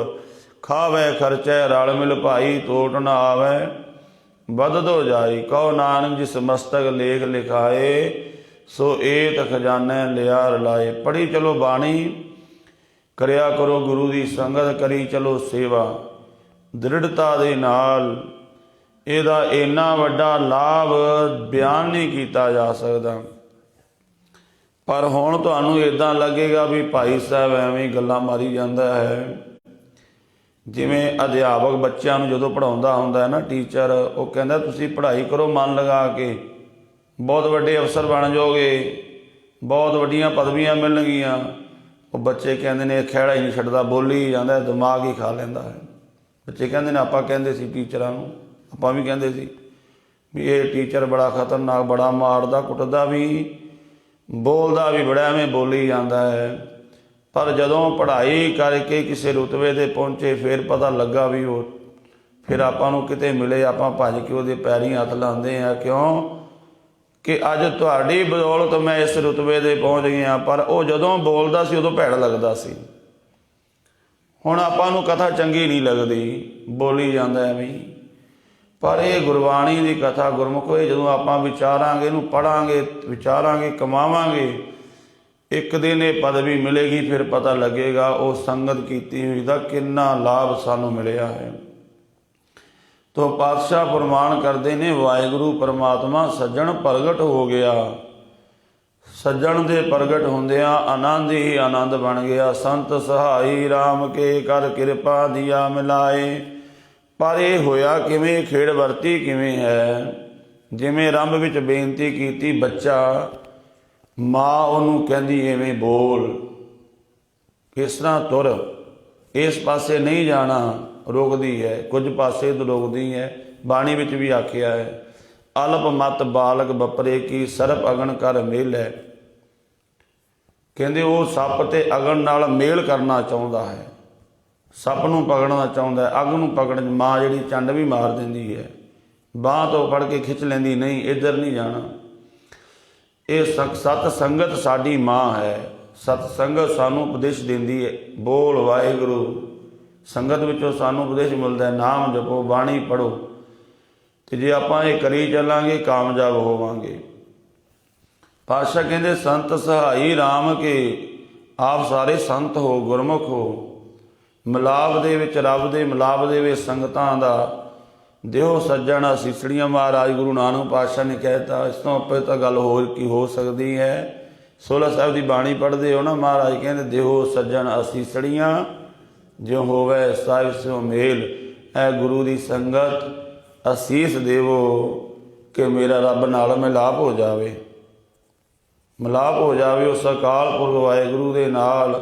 ਕਿਉਂਕਿ ਨਾਮ ਜਪਣ ਵਾਲਿਆਂ ਦੀ ਅਸੀਸ ਦੇ ਵਿੱਚ ਬੜੀ ਵੱਡੀ ਪਾਵਨ ਹੁੰਦੀ ਹੈ। ਸੰਤ ਸਹਾਈ ਰਾਮ ਕੇ ਕਰ ਕਿਰਪਾ ਦੀਆ ਮਿਲਾਏ। ਉਹ ਸੰਤ ਜਿਹੜੇ ਰਾਮ ਕੇ ਸਨ। ਸੰਤ ਹੋਰ ਵੀ ਹੁੰਦੇ ਨੇ। ਭਗਤ ਕਬੀਰ ਸਾਹਿਬ ਕਹਿੰਦੇ ਹਾਂ ਹੁੰਦੇ ਤਾਂ ਸੰਤ ਨੇ, ਪਰ ਉਹ ਸੰਤ ਨਹੀਂ ਹੁੰਦੇ, ਅਸੰਤ ਨੇ। ਬਾਣਾ ਸੰਤਾਂ ਵਾਲਾ ਪਾਇਆ, ਆਪਾਂ ਸੰਤ ਕਹਿ ਦਿੰਦੇ ਹਾਂ, ਵੈਸੇ ਹੁੰਦੇ ਨੇ ਅਸੰਤ। ਗੱਜ ਸਾਢੇ ਤੈ ਤੈ ਧੋਤੀਆਂ, ਤੇਰੇ ਪਾਇਨ ਤੱਗ ਗਲੀ, ਜਿਨ੍ਹਾਂ ਜਪ ਮਾਲੀਆਂ ਲੋਟੇ ਹੱਥ ਨੇ ਵੱਗ। ਓਏ ਹਰ ਕੇ ਸੰਤ ਨਾ ਆਖੀਐ, ਬਨਾਰਸ ਕੇ ਠੱਗ। ਸੰਤ ਸਹਾਈ ਰਾਮ ਕੇ ਬਨਾਰਸ ਕੇ ਠੱਗ। ਬਨਾਰਸ ਦੇ ਠੱਗਾਂ ਕੋਲ ਨਾ ਫਸ ਜਾਓ ਜੀ। ਆਪ ਜਿਹੜੇ ਗੁਰਮੁਖ ਸੰਗਤ ਵਿੱਚ ਬੈਠੇ, ਇਹਨਾਂ ਤੋਂ ਸੰਤ ਪਰੇ ਹੋਰ ਕੀ ਹੋ ਸਕਦੇ ਨੇ। ਨਹੀਂ ਬਾਣੀ ਪੜ੍ਹਨ ਵਾਲੇ, ਆਪ ਨਾਮ ਦੇ ਅਭਿਆਸੀ। ਤੋ ਗੁਰੂ ਪਾਤਸ਼ਾਹ ਜੀ ਸਾਨੂੰ ਇਹ ਸੁਚੇਤ ਕੀਤਾ ਹੈ, ਸੰਤ ਸਹਾਈ ਰਾਮ ਕੇ ਕਰ ਕਿਰਪਾ ਦੀਆ ਮਿਲਾਏ। ਉਹਨਾਂ ਨੇ ਕਿਰਪਾ ਕੀਤੀ ਰੱਬ ਦੇ ਨਾਲ, ਮਿਲਾਪ ਕਰਾ ਦਿੱਤਾ। ਸੇਜ ਸੁਹਾਵੀ ਸਰਬ ਸੁਖ, ਹੁਣ ਦੁੱਖਾ ਨਾਹੀ ਜਾਏ। ਹਿਰਦੇ ਦੀ ਸੇਜਾ, ਹਿਰਦਾ ਹਰ ਸਮੇਂ ਸੋਹਣਾ ਹੋ ਗਿਆ, ਆਨੰਦ ਨਾਲ ਭਰਿਆ ਹੋਇਆ ਹੈ। ਦੇਖੋ ਜਿਹੜਾ ਆਪਾਂ ਦੁੱਖ ਮਹਿਸੂਸ ਕਰਦੇ ਹਾਂ, ਸਾਡਾ ਦਿਮਾਗ ਨਹੀਂ ਮਹਿਸੂਸ ਕਰਦਾ। ਸਿਰ ਜਾਂ ਹੱਥਾਂ ਪੈਰ ਵਿੱਚ ਨਹੀਂ। ਕੋਈ ਆਪਾਂ ਨੂੰ ਤਕਲੀਫ ਹੈ, ਉਹ ਸਾਡਾ ਹਿਰਦਾ ਮਹਿਸੂਸ ਕਰਦਾ ਹੈ। ਪਾਤਸ਼ਾਹ ਕਹਿੰਦੇ ਨਾਮ ਜਪਿਆ, ਹਿਰਦੇ ਦੀ ਸੇਜਾ ਸੋਹਣੀ ਬਣ ਗਈ, ਆਨੰਦ ਨਾਲ ਭਰ ਗਈ। ਹੁਣ ਦੁੱਖਾਂ ਨਾਹੀ ਜਾਏ। ਇੱਥੇ ਜਾਏ ਦਾ ਅਰਥ ਜਗ੍ਹਾ ਹੈ। ਜਾਏ ਦਾ ਅਰਥ ਜਾਣਾ ਵੀ ਹੈ। ਗੁਰਬਾਣੀ ਵਿੱਚ ਜਾਏ ਦਾ ਅਰਥ ਜਨਮ ਲੈਣਾ ਵੀ ਹੈ। ਇੱਥੇ ਜਾਏ ਦਾ ਅਰਥ ਹੈ ਜਗ੍ਹਾ। ਸੇਜ ਸੁਆਵੀ ਸਰਵ ਸੁਖ, ਹੁਣ ਦੁੱਖਾਂ ਨਾਹੀ ਜਾਏ। ਦੁੱਖਾਂ ਨੂੰ ਕੋਈ ਜਗ੍ਹਾ ਰਹਿ ਨਹੀਂ ਗਈ। ਦੁੱਖ ਕਿੱਥੇ ਆ ਕੇ ਰੱਖਣਗੇ ਪੈਰ ਆਪਣਾ, ਕਿਉਂਕਿ ਹਿਰਦੇ ਵਿੱਚ ਆਨੰਦ ਬਣ ਗਿਆ। ਵਾਹਿਗੁਰੂ ਦਾ ਨਾਮ ਚੱਲ ਗਿਆ। ਇੱਛ ਪੁਨੀ ਵਡ ਭਾਗਣੀ, ਵਰ ਪਾਇਆ ਹਰ ਰਾਏ। ਇੱਛ ਪੁਨੀ ਵਡ ਭਾਗਣੀ, ਵੱਡਿਆਂ ਭਾਗਾਂ ਵਾਲੀ ਬਣ ਗਈ ਜੀਵ ਆਤਮਾ। ਇਹਦੀ ਇੱਛਾ ਪੂਰੀ ਹੋ ਗਈ ਕਿ ਵਰ ਪਾਇਆ ਹਰ ਰਾਏ। ਵਰ ਦੇ ਰੂਪ ਵਿੱਚ ਪਰਮਾਤਮਾ ਦੀ ਪ੍ਰਾਪਤੀ ਹੋ ਗਈ। ਇੱਕ ਖਿਆਲ ਕਰਨਾ, ਮਹਾਰਾਜ ਇਸ ਤਰ੍ਹਾਂ ਦਾ ਸ਼ਬਦ ਵਰਤਦੇ ਨੇ, ਇਹਨੂੰ ਕਦੇ ਗਹਿਰਾਈ ਨਾਲ ਵਿਚਾਰਿਆ ਕਰੋ। ਵਰ ਦਾ ਕਿਉਂ ਜ਼ਿਕਰ ਕੀਤਾ, ਜਦ ਕਿ ਇੱਕ ਬੱਚੀ ਦਾ, ਇੱਕ ਇਸਤਰੀ ਦਾ, ਉਹਦਾ ਸੰਬੰਧ ਪਿਓ ਨਾਲ ਵੀ ਹੈ, ਭਰਾ ਨਾਲ ਵੀ ਹੈ, ਪੁੱਤਰ ਨਾਲ ਵੀ ਹੈ। ਕਿੰਨੇ ਰਿਸ਼ਤੇ ਨੇ ਜੋ ਮਰਦ ਦੇ ਨਾਲ ਸੰਬੰਧਿਤ ਨੇ। ਜਿਹੜੀ ਇਸਤਰੀ ਦਾ ਜੀਵਨ ਸੰਪੂਰਨ ਹੈ ਉਹ ਪਤੀ ਕਰਕੇ ਹੈ। ਪਤੀ ਕਰਕੇ ਉਹਦਾ ਜੀਵਨ ਕੰਪਲੀਟ ਹੋ ਜਾਂਦਾ ਹੈ। ਪਤੀ ਦੇ ਮਿਲਾਪ ਨਾਲ ਉਹਦਾ ਜੀਵਨ ਪੂਰਾ ਹੁੰਦਾ ਹੈ। ਇਸੇ ਤਰ੍ਹਾਂ ਗੁਰਮੁਖੋ ਸਾਡੇ ਭਾਵੇਂ ਹੋਰ ਵੀ ਦੁਨੀਆ ਵਿੱਚ ਕਿੰਨੇ ਸੰਬੰਧ, ਪਦਾਰਥ, ਸਾਰਾ ਕੁਝ ਹੈ, ਭਾਵੇਂ ਮਹਿਲ ਮਾੜੀਆਂ, ਕੋਠੀਆਂ, ਗੱਡੀਆਂ, ਕਾਰਾਂ, ਇਹ ਸਾਡੇ ਸੰਬੰਧ ਬਹੁਤ ਕੁਝ ਹੈ, ਪਰ ਸਾਡਾ ਜੀਵਨ ਸੰਪੂਰਨ ਤਾਂ ਹੋਵੇਗਾ ਜਿਸ ਦਿਨ ਰੱਬ ਨਾਲ ਮਿਲਾਪ ਹੋਵੇਗਾ, ਜਿਸ ਦਿਨ ਵਰ ਮਿਲ ਗਿਆ। ਵਰ ਤੋਂ ਬਿਨਾਂ ਕੰਪਲੀਟ ਨਹੀਂ ਜੀਵਨ ਮੰਨਿਆ ਗਿਆ। ਨੌਜਵਾਨ ਧੀ ਭੈਣ ਬੱਚੀ ਹੈ, ਜਦੋਂ ਤੱਕ ਆਪਾਂ ਉਹਦਾ ਵਰ ਨਹੀਂ ਲੱਭ ਲੈਂਦੇ, ਉਹਦਾ ਵਿਆਹ ਕਾਰਜ ਨਹੀਂ ਹੋ ਜਾਂਦਾ, ਆਪਾਂ ਨੂੰ ਵੀ ਧੁੱਖ ਧੁਖੀ ਲੱਗੀ ਰਹਿੰਦੀ ਹੈ। ਬੱਚਾ ਜਵਾਨ ਹੈ, ਇਹਦਾ ਵਿਆਹ ਕਾਰਜ ਕਰਨਾ ਹੈ। ਜਦੋਂ ਮਿਲ ਗਿਆ ਵਰ ਸੋਹਣਾ, ਕਹਿੰਦੇ ਹਾਂ ਹੁਣ ਖੁਸ਼ ਹਾਂ। ਉਹ ਬੱਚੀ ਵੀ ਖੁਸ਼ ਕਿ ਮੈਨੂੰ ਵਧੀਆ ਵਰ ਘਰ ਮਿਲ ਗਿਆ ਹੈ। ਇਸੇ ਤਰ੍ਹਾਂ ਸਾਡੇ ਕੋਲ ਭਾਵੇਂ ਮਹਿਲ ਮਾੜੀਆਂ ਬਹੁਤ ਕੁਝ ਹੈ, ਧਨ ਪਦਾਰਥ, ਪਰਿਵਾਰ ਹੈ, ਪਰ ਅੰਦਰ ਧੁੱਖ ਧੁਖੀ ਲੱਗੀ ਰਹਿੰਦੀ ਹੈ। ਅਜੇ ਜੀਵਨ ਕੰਪਲੀਟ ਨਹੀਂ ਹੈ। ਵਰ ਮਿਲ ਗਿਆ, ਕੰਪਲੀਟ ਹੋ ਗਿਆ ਜੀਵਨ। ਤੋ ਪਾਤਸ਼ਾਹ ਕਹਿੰਦੇ ਇੱਛ ਪੁਨੀ ਵਡ ਭਾਗਣੀ, ਵਰ ਪਾਇਆ ਹਰ ਰਾਏ। ਇਹਦੇ ਪਰਥਾਏ ਹੋਰ ਵੀ ਬਚਨ ਨੇ। ਆਪਣੇ ਕੋਲ ਸਮਾਂ ਨਹੀਂ ਹੈ ਵੀ ਵਰ ਦੇ ਜਿਹੜਾ ਕਨਸੈਪਟ ਇਹਨੂੰ ਖੋਲ ਸਕੀਏ, ਕਿਉਂਕਿ ਅੱਗੇ ਸ਼ਬਦ ਦੀ ਇੱਕ ਹੋਰ ਪੌੜੀ ਵੀ ਹੈ। ਤੋ ਪਾਤਸ਼ਾਹ ਕਹਿੰਦੇ ਵਰ ਮਿਲ ਗਿਆ ਕਿਹੜਾ, ਹਰ ਰਾਏ। ਰਾਏ ਰਾਜਾ, ਪਰਮਾਤਮਾ ਹੀ ਸਾਰਿਆਂ ਦਾ ਵੱਡਾ ਰਾਜਾ ਹੈ, ਉਹ ਮਿਲ ਗਿਆ। ਕੋਈ ਗਰੀਬ ਘਰ ਦੀ ਬੱਚੀ ਕਿਸੇ ਰਾਜੇ ਨਾਲ ਵਿਆਹੀ ਜਾਵੇ ਤੇ ਕਿੰਨੀ ਖੁਸ਼ੀ ਹੁੰਦੀ ਹੈ। ਬਰਾਬਰ ਦੀ ਗੱਲ ਛੱਡੋ, ਜਦੋਂ ਕੋਈ ਗਰੀਬ ਘਰ ਦੀ ਬੱਚੀ ਉਹ ਕਿਸੇ ਰਾਜੇ ਬਾਦਸ਼ਾਹ ਨਾਲ ਵਿਆਹੀ ਜਾਵੇ ਤੇ ਪਰਿਵਾਰ ਨੂੰ ਕਿੰਨੀ ਖੁਸ਼ੀ ਹੈ, ਉਸ ਬੱਚੀ ਨੂੰ ਕਿੰਨੀ ਖੁਸ਼ੀ ਹੈ ਕਿ ਮੇਰੀ ਪਾਇਆ ਤੇ ਕੁਝ ਵੀ ਨਹੀਂ ਸੀ, ਮੈਨੂੰ ਤੇ ਬਾਦਸ਼ਾਹ ਵਰ ਮਿਲ ਗਿਆ ਹੈ। ਤੇ ਆਪਣੀ ਤੇ ਪਾਇਆ ਕੁਝ ਵੀ ਨਹੀਂ, ਜਦੋਂ ਆਪਾਂ ਨੂੰ ਰੱਬ ਮਿਲ ਗਿਆ ਤੇ ਕਿੰਨੀ ਖੁਸ਼ੀ ਹੋਵੇਗੀ ਵੀ ਮੈਂ ਤਾਂ ਕੁਝ ਵੀ ਨਹੀਂ ਸੀ। ਕਬੀਰ ਮੇਰਾ ਮੁਝ ਮੇ ਕਿਛ ਨਹੀਂ, ਜੋ ਕਿਛ ਹੈ ਸੋ ਤੇਰਾ, ਮੈਂ ਨਾ ਹੀ ਪ੍ਰਭ ਸਭ ਕਿਛ ਤੇਰਾ। ਤੇ ਪਤਾ ਲੱਗ ਗਿਆ ਜਦੋਂ ਰੱਬ ਮਿਲ ਗਿਆ ਤੇ ਜੀਵ ਆਤਮਾ ਨੂੰ ਕਿੰਨਾ ਆਨੰਦ ਹੁੰਦਾ ਹੈ ਵੀ ਮੇਰੀ ਪਾਇਆ ਤੇ ਕੁਝ ਨਹੀਂ, ਮੈਨੂੰ ਸਰਵ ਕਲਾ ਸਮਰੱਥ ਰੱਬ ਮਿਲ ਗਿਆ ਹੈ। ਤੋ ਪਾਤਸ਼ਾਹ ਕਹਿੰਦੇ ਵਰ ਪਾਇਆ ਹਰ ਰਾਏ, ਮਿਲ ਸਈਆਂ ਮੰਗਲ ਗਾਵੇ, ਗੀਤ ਗੋਬਿੰਦ ਲਾਏ। ਜਦੋਂ ਬੱਚੀ ਵਿਆਹੀ ਗਈ ਉਹ ਵਾਪਸ ਆਉਂਦੀ ਹੈ ਤੇ ਆਪਣੇ ਪੇਕੇ ਘਰ ਜਿਹੜੀਆਂ ਉਹਦੀਆਂ ਸਖੀਆਂ ਸਹੇਲੀਆਂ ਨੇ ਉਹਨਾਂ ਨਾਲ ਮਿਲ ਕੇ ਫਿਰ ਉਹ ਖੁਸ਼ੀ ਦੇ ਗੀਤ ਗਾਉਂਦੀ ਹੈ। ਮੈਨੂੰ ਵਰ ਮਿਲਿਆ, ਮੈਨੂੰ ਪਤੀ ਬੜਾ ਸੋਹਣਾ ਮਿਲਿਆ ਹੈ, ਘਰ-ਬਾਰ ਬੜਾ ਸੋਹਣਾ ਮਿਲਿਆ ਹੈ। ਇਸੇ ਤਰ੍ਹਾਂ ਗੁਰਮੁਖ ਰੱਬ ਵਿੱਚ ਵਲੀਨ ਹੋ ਗਏ। ਰੱਬ ਫਿਰ ਸੰਸਾਰ ਵਿੱਚ ਭੇਜਦਾ, ਜਾਓ ਸੰਸਾਰ ਦੇ ਭਲੇ ਵਾਸਤੇ। ਤੇ ਫਿਰ ਉਹ ਜਦੋਂ ਸੰਸਾਰ ਵਿੱਚ ਆਉਂਦੇ ਨੇ, ਹੁਣ ਉਹਨਾਂ ਨੂੰ ਨਾਮ ਜਪਣ ਦੀ ਲੋੜ ਨਹੀਂ ਹੈ, ਪਰ ਉਹ ਜਪਦੇ ਨੇ ਆ ਕੇ, ਕਿਉਂਕਿ ਪਹਿਲਾਂ ਪਿਛਲੇ ਜਨਮ ਵਿੱਚ ਜਪਿਆ ਬੜਾ। ਰੱਬ ਮਿਲ ਗਿਆ, ਰੱਬ ਨੇ ਫਿਰ ਭੇਜਿਆ, ਜਾਓ ਸੰਸਾਰ ਦੇ ਭਲੇ ਵਾਸਤੇ। ਤੇ ਫਿਰ ਉਹ ਸੰਸਾਰ ਨੂੰ ਆ ਕੇ ਦੱਸਦੇ ਨੇ ਸਾਡਾ ਵਰ, ਸਾਨੂੰ ਕੈਸਾ ਘਰ ਮਿਲਿਆ ਹੈ, ਤੁਸੀਂ ਵੀ ਨਾਮ ਜਪੋ, ਬੰਦਗੀ ਕਰੋ, ਤੁਹਾਨੂੰ ਵੀ ਉਸ ਤਰ੍ਹਾਂ ਦਾ ਘਰ ਮਿਲੇਗਾ। ਉਹ ਜਿਹੜੀ ਇਸਤਰੀ ਬੱਚੀ ਵਿਆਹੀ ਗਈ ਉਹ ਆ ਕੇ ਦੱਸਦੀ ਹੈ ਵੀ ਵੇਖੋ ਮੈਨੂੰ ਇਹ ਵਰ ਘਰ ਤਾਂ ਮਿਲਿਆ, ਮੇਰੇ ਮਾਤਾ ਪਿਤਾ ਨੇ ਮੈਨੂੰ ਇਹ ਗੁਣ ਸਿਖਾਏ ਸੀ। ਆਪਾਂ ਅੱਜ ਵੀ ਇਹਦੀਆਂ ਕਈ ਵਾਰ ਗਰੀਬ ਘਰ ਦੀ ਬੱਚੀ ਹੁੰਦੀ ਹੈ, ਉਹਦੇ ਕੋਲ ਗੁਣ ਚੰਗੇ ਹੋਣ ਕਰਕੇ ਉਹਦਾ ਕਿਸੇ ਬਹੁਤ ਧਨਾੜ ਘਰ ਵਿੱਚ ਰਿਸ਼ਤਾ ਵਿਆਹ ਹੋ ਜਾਂਦਾ ਹੈ, ਕਿਉਂਕਿ ਉਹ ਅਗਲੇ ਹੀ ਘਰ ਵਾਲੇ ਵੇਖਦੇ ਨੇ ਬੱਚੀ ਬੜੀ ਸੋਹਣੀ ਸੁਨੱਖੀ ਹੈ, ਇਹਦੇ ਕੋਲ ਗੁਣ ਬੜੇ ਨੇ, ਇਹ ਬੜੀ ਲਾਇਕ ਹੈ, ਅਤੇ ਇਸ ਕਰਕੇ ਉਹਨੂੰ ਵਰ ਘਰ ਚੰਗਾ ਮਿਲ ਗਿਆ। ਹੈ ਗਰੀਬ ਘਰ ਦੀ ਸੀ। ਇਸੇ ਤਰ੍ਹਾਂ ਇਹ ਜੀਵ ਹੈ ਤਾਂ ਬਹੁਤ ਗਰੀਬ ਘਰ ਦੇ ਵਿੱਚ, ਕਿਉਂਕਿ ਵਿਕਾਰਾਂ ਨੇ ਘੇਰਿਆ ਹਰ ਪਾਸੇ ਤੋਂ। ਪਰ ਜੇ ਗੁਰੂ ਦੀ ਸੰਗਤ ਕਰੀ ਜਾਵੇ, ਸ਼ੁਭ ਗੁਣਾਂ ਨੂੰ ਧਾਰਨ ਕਰ ਲਵੇ, ਤਾਂ ਇਹਨੂੰ ਉਹ ਪਰਮਾਤਮਾ ਰੂਪੀ ਵਰ ਮਿਲ ਜਾਵੇਗਾ, ਜੋ ਮਹਿਮਾ ਬਿਆਨ ਨਹੀਂ ਕੀਤੀ ਜਾ ਸਕਦੀ। ਜਿਵੇਂ ਭਗਤ ਕਬੀਰ ਸਾਹਿਬ ਜੀ ਦੇ ਬਚਨ ਅੱਗੇ ਵੀ ਇੱਕ ਦਿਨ ਸਾਂਝੇ ਕੀਤੇ ਸੀ। ਉਹ ਕਹਿੰਦੇ, ਕਹੋ ਕਬੀਰ ਮੋਏ ਵਿਆਹੇ ਚਲੇ ਹੈ, ਪੁਰਖ ਏਕ ਭਗਵਾਨਾ। ਪਰ ਇਹ ਸੰਜੋਗ ਇਹ ਕਿਸੇ ਵਿਰਲੇ ਨੂੰ ਪ੍ਰਾਪਤ ਹੁੰਦਾ ਹੈ, ਜਿਹੜਾ ਸੂਹੀ ਰਾਗ ਦੇ ਵਿੱਚ ਆਪਾਂ ਜਦੋਂ ਵੀ ਕੋਈ ਆਨੰਦ ਕਾਰਜ ਹੁੰਦੇ ਨੇ ਸ਼ਬਦ ਪੜ੍ਹਦੇ ਹਾਂ, ਚਾਰ ਲਾਵਾਂ ਦੇ ਗੁਰੂ ਰਾਮਦਾਸ ਮਹਾਰਾਜ ਜੀ ਨੇ ਉਹ ਜੀਵ ਆਤਮਾ ਦਾ ਪਰਮਾਤਮਾ ਨਾਲ ਕਿਵੇਂ ਵਿਆਹ ਹੁੰਦਾ ਹੈ, ਅਸਲ ਵਿੱਚ ਉਹ ਜ਼ਿਕਰ ਹੈ। ਚਾਰ ਲਾਵਾਂ ਦੇ ਵਿੱਚ ਕੀ ਹੈ ਕਿ ਕਿਵੇਂ ਜੀਵ ਆਤਮਾ ਦਾ ਰੱਬ ਨਾਲ ਵਿਆਹ ਹੁੰਦਾ ਹੈ। ਹਰ ਪਹਿਲੜੀ ਲਾਮ ਪ੍ਰਵਿਰਤੀ ਕਰਮ ਦ੍ਰਿੜਾਇਆ ਬਲਰਾਮ ਜੀਓ। ਇਹ ਵੀ ਚਲੋ ਮਹਾਰਾਜ ਸਮਾਂ ਦੇਣ, ਆਪਾਂ ਚਾਰ ਲਾਵਾਂ, ਇਹਨਾਂ ਨੂੰ ਲਾਵਾਂ ਕਿਉਂ ਕਹਿੰਦੇ ਨੇ, ਅਤੇ ਇਹ ਸਾਰਾ ਇਹਦੀ ਵਿਚਾਰ ਕਰਾਂਗੇ। ਚਾਰ ਲਾਵਾਂ ਦਾ ਬਹੁਤ ਡੂੰਘਾ ਗਹਿਰਾ ਵਿਸ਼ਾ ਹੈ। ਜੀਵ ਆਤਮਾ ਦਾ ਰੱਬ ਨਾਲ ਵਿਆਹ ਹੁੰਦਾ, ਅਤੇ ਪਹਿਲੀ ਲਾਮ ਦੇ ਵਿੱਚ ਕੀ ਹੈ, ਕਰਮ ਪ੍ਰਵਿਰਤ ਹੋ ਜਾਂਦੇ ਨੇ। ਸਾਰੇ ਕਰਮ, ਸੰਸਾਰ ਵਾਲੇ ਕਰਮ ਛੱਡ ਦਿੱਤੇ। ਸੰਸਾਰ ਵਾਲੇ ਬਹੁਤ ਕਰਮ ਆਪਾਂ ਸੰਸਾਰ ਨੂੰ ਖੁਸ਼ ਕਰਨ ਵਾਸਤੇ ਆਪਣੀ ਪਾਇਆਂ ਤੋਂ ਬਾਹਰ ਹੋ ਕੇ ਕਰਮ ਕਰਦੇ ਹਾਂ।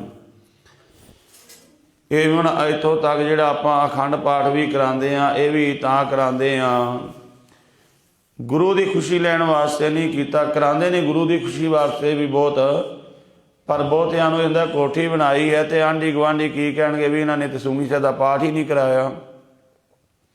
ਰਿਸ਼ਤੇਦਾਰ ਕੀ ਕਹਿਣਗੇ ਵੀ ਬੱਚੇ ਦਾ ਵਿਆਹ ਇਹਨਾਂ ਨੇ ਤਾਂ ਅਖੰਡ ਪਾਠ ਹੀ ਨਹੀਂ ਕਰਾਇਆ, ਤਾਂ ਕਰਾਉਣਾ ਹੈ। ਵੈਸੇ ਨਹੀਂ ਸੀ ਬਈ, ਪਰ ਇਹ ਕਰਾਉਣਾ ਇਸ ਕਰਕੇ ਵੀ ਲੋਕ ਕੀ ਕਹਿਣਗੇ।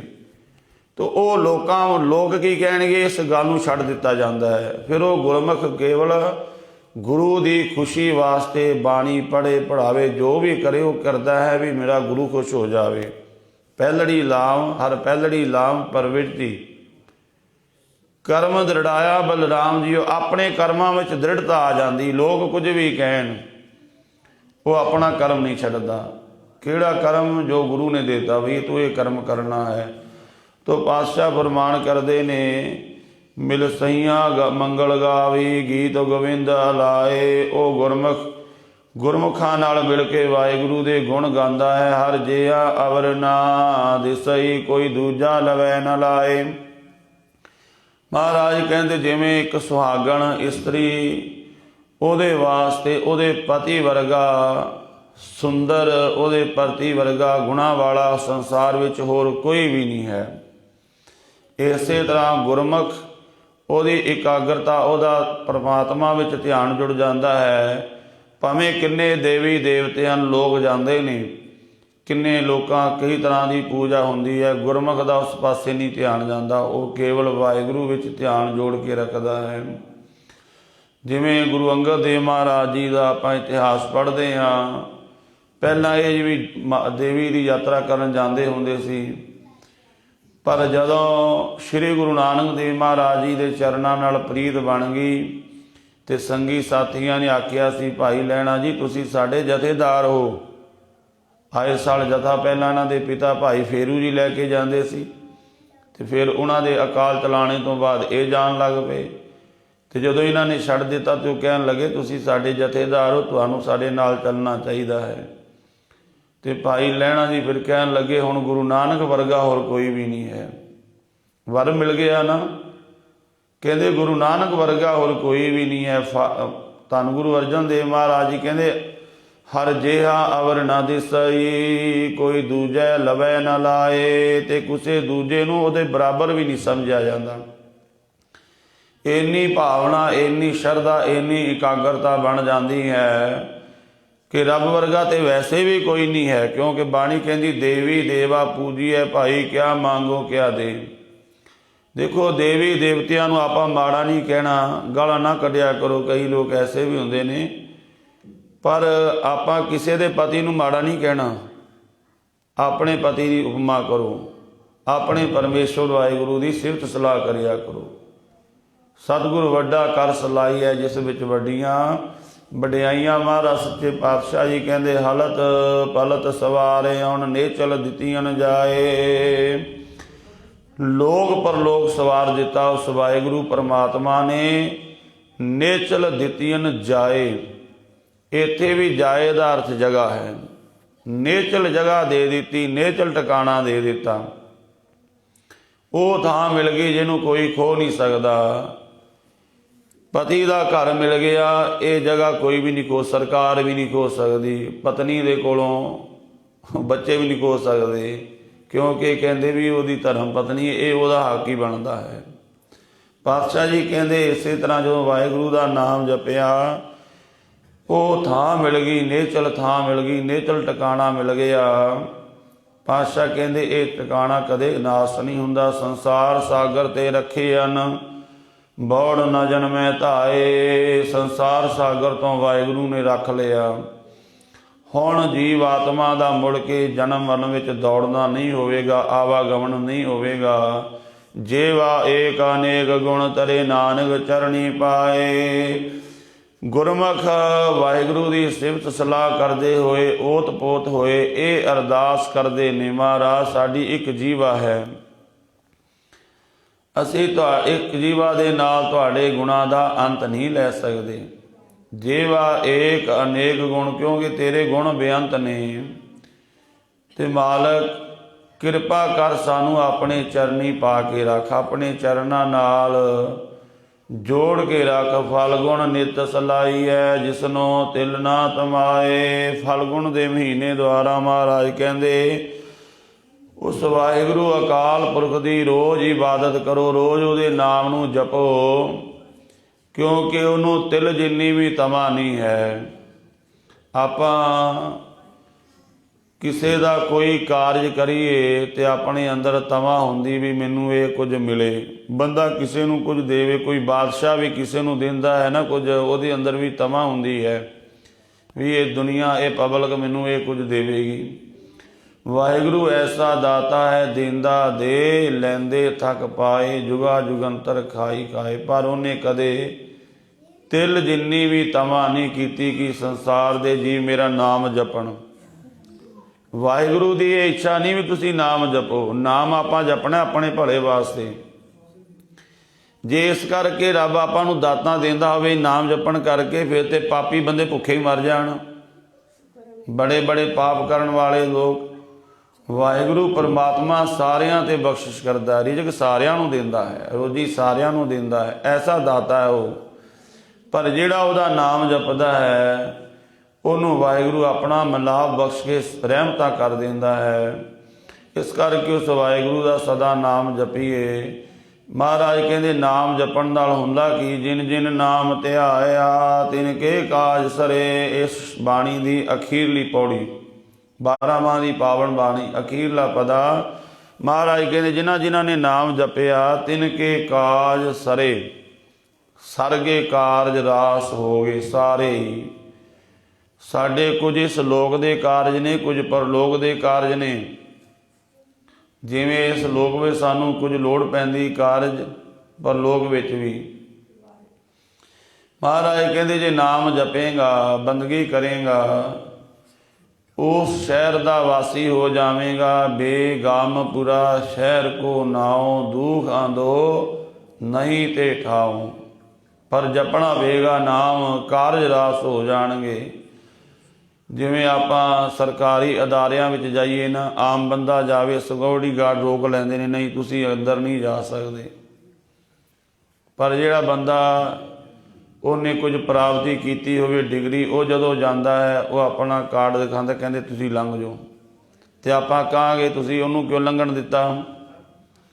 वो कहणगे तेरे विच ते उहदे विच बड़ा वड्डा फर्क है वो भी बंदा ही, ਪਰ ਤੇਰੇ ਵਿੱਚ ਉਹਦੇ ਵਿੱਚ ਬੜਾ ਵੱਡਾ ਫਰਕ ਹੈ। ਤੇਰੇ ਪੱਲੇ ਕੁਝ ਨਹੀਂ ਹੈ ਤਾਂ ਉਹਦੇ ਕੋਲ ਬੜਾ ਕੁਝ ਹੈ। ਉਹਨੇ ਬੜੀ ਕਮਾਈ ਬੜੀ ਪੜ੍ਹਾਈ ਕੀਤੀ ਹੈ। ਇਸੇ ਤਰ੍ਹਾਂ ਮਹਾਰਾਜ ਸੱਚੇ ਪਾਤਸ਼ਾਹ ਕਹਿੰਦੇ ਵਾਹਿਗੁਰੂ ਦੀ ਦਰਗਾਹ ਵਿੱਚ ਉਹੀ ਸੁਰਖਰੂ ਹੁੰਦੇ ਨੇ ਜਿਨ੍ਹਾਂ ਨੇ ਨਾਮ ਜਪਿਆ ਹੈ। ਹਰ ਗੁਰ ਪੂਰਾ ਰਾਧਿਆ ਦਰਗਹਿ ਸੱਚ ਖਰੇ। ਉਹਨਾਂ ਨੇ ਪੂਰੇ ਗੁਰੂ ਦੁਆਰਾ ਵਾਹਿਗੁਰੂ ਦੀ ਆਰਾਧਨਾ ਕੀਤੀ। ਦਰਗਾਹ ਦੇ ਵਿੱਚ ਉਹ ਖਰੇ ਹੋ ਕੇ ਨਿਬੜੇ ਨੇ। ਉਹਨਾਂ ਨੂੰ ਰੇ ਰੇ ਦਰਗਹਿ ਕਹੈ ਨਾ ਕਹੂ, ਆਓ ਬੈਠ ਆਦਰ ਸਭ ਦਿਓ। ਇੱਕ ਮੁਜਰਮ ਵੀ ਕਚਹਿਰੀ ਵਿੱਚ ਅਦਾਲਤ ਵਿੱਚ ਜਾਂਦਾ ਹੈ, ਉਹਨੂੰ ਜੱਜ ਝਿੜਕ ਦਿੰਦਾ ਹੈ, ਪਰ ਇੱਕ ਵਕੀਲ ਜਾਂ ਸਰਕਾਰੀ ਅਫਸਰ ਵੀ ਜਾਂਦਾ ਹੈ, ਉਹਦੇ ਨਾਲ ਉਹ ਵਰਤਾਵ ਨਹੀਂ ਹੈ। ਇਸੇ ਤਰ੍ਹਾਂ ਇਹ ਜਦੋਂ ਜੀਵ ਨਾਮ ਜਪ ਕੇ ਵਾਹਿਗੁਰੂ ਦੀ ਦਰਗਾਹ ਵਿੱਚ ਜਾਵੇਗਾ, ਰੇ ਰੇ ਦਰਗਹਿ ਕਹਿ ਨਾ ਕਹੂ, ਆਓ ਬੈਠ ਆਦਰ ਸਭ ਦੇਊ। ਪਰ ਜਿਹਨੇ ਨਾਮ ਨਹੀਂ ਜਪਿਆ, ਮਹਾਰਾਜ ਕਹਿੰਦੇ ਫਿਰ ਉਹਨੂੰ ਭਾਰੀ ਤਾੜਨਾ ਹੁੰਦੀ ਹੈ। ਸਰਬ ਸੁਖਾ ਨਿਧ ਚਰਨ ਹਾਰ, ਭੌਜਲ ਬਿਖਮ ਤਰੇ। ਸਾਰੇ ਸੁਖ ਸਰਬ ਸੁਖਾ ਨਿਧ ਚਰਨ ਹਰ। ਸਾਰੇ ਸੁੱਖਾਂ ਦਾ ਖਜ਼ਾਨਾ ਕੀ ਹੈ? ਵੇਖੋ, ਆਪਾਂ ਨੂੰ ਮਹਾਰਾਜ ਇੱਕ ਨੁਕਤਾ ਦੇਣ ਲੱਗੇ ਨੇ। ਆਪਾਂ ਸਾਰੇ ਸੁੱਖ ਚਾਹੁੰਦੇ ਹਾਂ, ਸਭ ਤਰ੍ਹਾਂ ਦਾ ਸੁੱਖ ਚਾਹੁੰਦੇ ਹਾਂ। ਮਹਾਰਾਜ ਕਹਿੰਦੇ ਫਿਰ ਇੱਕ ਕੰਮ ਕਰੋ, ਵਾਹਿਗੁਰੂ ਦੇ ਚਰਨਾਂ ਨਾਲ ਜੁੜ ਜਾਵੋ। ਸਾਰੇ ਸੁੱਖ, ਸਾਰੀਆਂ ਬਿਮਾਰੀਆਂ ਦਾ ਇੱਕੋ ਇਲਾਜ ਤੁਸੀਂ ਦੁਨੀਆ ਵਿੱਚ, ਵਰਲਡ ਵਿੱਚ ਹਸਪਤਾਲ ਬਣੇ ਨੇ, ਸਾਰੀਆਂ ਬਿਮਾਰੀਆਂ ਦਾ ਇਲਾਜ ਇੱਕੋ ਹਸਪਤਾਲ ਵਿੱਚੋਂ ਨਹੀਂ ਹੋਵੇਗਾ। ਉਹ ਕਹਿ ਦੇਣਗੇ, ਭਾਵੇਂ ਕਈ ਥਾਵਾਂ 'ਤੇ ਹੁੰਦਾ ਵੀ ਇੱਥੇ ਸਾਰੀਆਂ ਬਿਮਾਰੀਆਂ ਦਾ ਇਲਾਜ ਹੁੰਦਾ, ਫਿਰ ਉਹ ਵੀ ਕਹਿ ਦਿੰਦੇ ਨਹੀਂ, ਇਸ ਬਿਮਾਰੀ ਦੀ ਇਹ ਜਿਹੜੀ ਸਟੇਜ ਹੈ ਇਹਦਾ ਹੱਲ ਸਾਡੇ ਕੋਲ ਨਹੀਂ, ਇਹ ਤੁਸੀਂ ਦਿੱਲੀ ਜਾਓ ਜਾਂ ਬਾਹਰਲੇ ਕਿਸੇ ਮੁਲਕ ਜਾਓ ਜਾਂ ਕਿਤੇ ਹੋਰ ਜਾਓ, ਭੇਜ ਦਿੰਦੇ ਨੇ ਨਾ। ਸਾਰੀਆਂ ਬਿਮਾਰੀਆਂ ਦਾ ਇਲਾਜ ਇੱਕੋ ਥਾਂ 'ਤੇ ਨਹੀਂ ਹੁੰਦਾ, ਉਹ ਬਿਮਾਰੀ ਦੀਆਂ ਸਟੇਜਾਂ ਦੇ ਮੁਤਾਬਕ ਹੁੰਦਾ ਵੀ ਇੱਥੋਂ ਤੱਕ ਇਹ ਬਿਮਾਰੀ ਦਾ ਇਲਾਜ ਹੈ। ਜੇ ਸਟੇਜ ਵੱਧ ਗਈ ਫਿਰ ਭਾਵੇਂ ਹਸਪਤਾਲ ਉਸੇ ਬਿਮਾਰੀ ਦੇ ਨਾਂ 'ਤੇ ਬਣਿਆ ਹੋਵੇ, ਕਹਿੰਦੇ ਹੁਣ ਨਹੀਂ ਹੱਲ, ਹੁਣ ਤੁਹਾਨੂੰ ਹੋਰ ਥਾਂ ਜਾਣਾ ਪਵੇਗਾ। ਪਰ ਮਹਾਰਾਜ ਕਹਿੰਦੇ ਤੁਹਾਡੇ ਸਾਰੇ ਦੁੱਖਾਂ ਦੀ ਇੱਕੋ ਦਵਾਈ ਦੇ ਦਿੰਦੇ ਹਾਂ, ਇੱਕੋ ਥਾਂ ਦੱਸ ਦਿੰਦੇ ਹਾਂ ਜਿੱਥੋਂ ਤੁਹਾਨੂੰ ਸਾਰੇ ਸੁੱਖ ਮਿਲਣ। ਆਪਾਂ ਜਿੰਨੇ ਵੀ ਬੈਠੇ ਹਾਂ, ਆਪਣੇ ਵਿੱਚੋਂ ਕੋਈ ਵੀ ਦੁੱਖ ਦੀ ਇੱਛਾ ਨਹੀਂ ਰੱਖਦਾ। ਆਪਾਂ ਸਾਰੇ ਚਾਹੁੰਦੇ ਹਾਂ ਸਾਨੂੰ ਸੁੱਖ ਮਿਲਣ, ਸਾਰੇ ਸੁੱਖ ਮਿਲਣ। ਤੇ ਮਹਾਰਾਜ ਕਹਿੰਦੇ ਜੋ ਸੁਖ ਕੋ ਚਾਹੈ ਸਦਾ, ਸ਼ਰਨ ਰਾਮ ਕੀ ਲੇ। ਰੱਬ ਦੀ ਸ਼ਰਨ ਵਿੱਚ ਆ ਜਾ। ਮਹਾਰਾਜ ਕਹਿੰਦੇ ਫਿਰ ਜਿਨ੍ਹਾਂ ਨੂੰ ਸਾਰੇ ਸੁੱਖਾਂ ਦੀ ਇੱਛਾ ਹੈ ਉਹ ਕਿੱਥੋਂ ਮਿਲਣਗੇ? ਸਰਬ ਸੁਖ ਨਿਧ ਚਰਨ ਹਰ।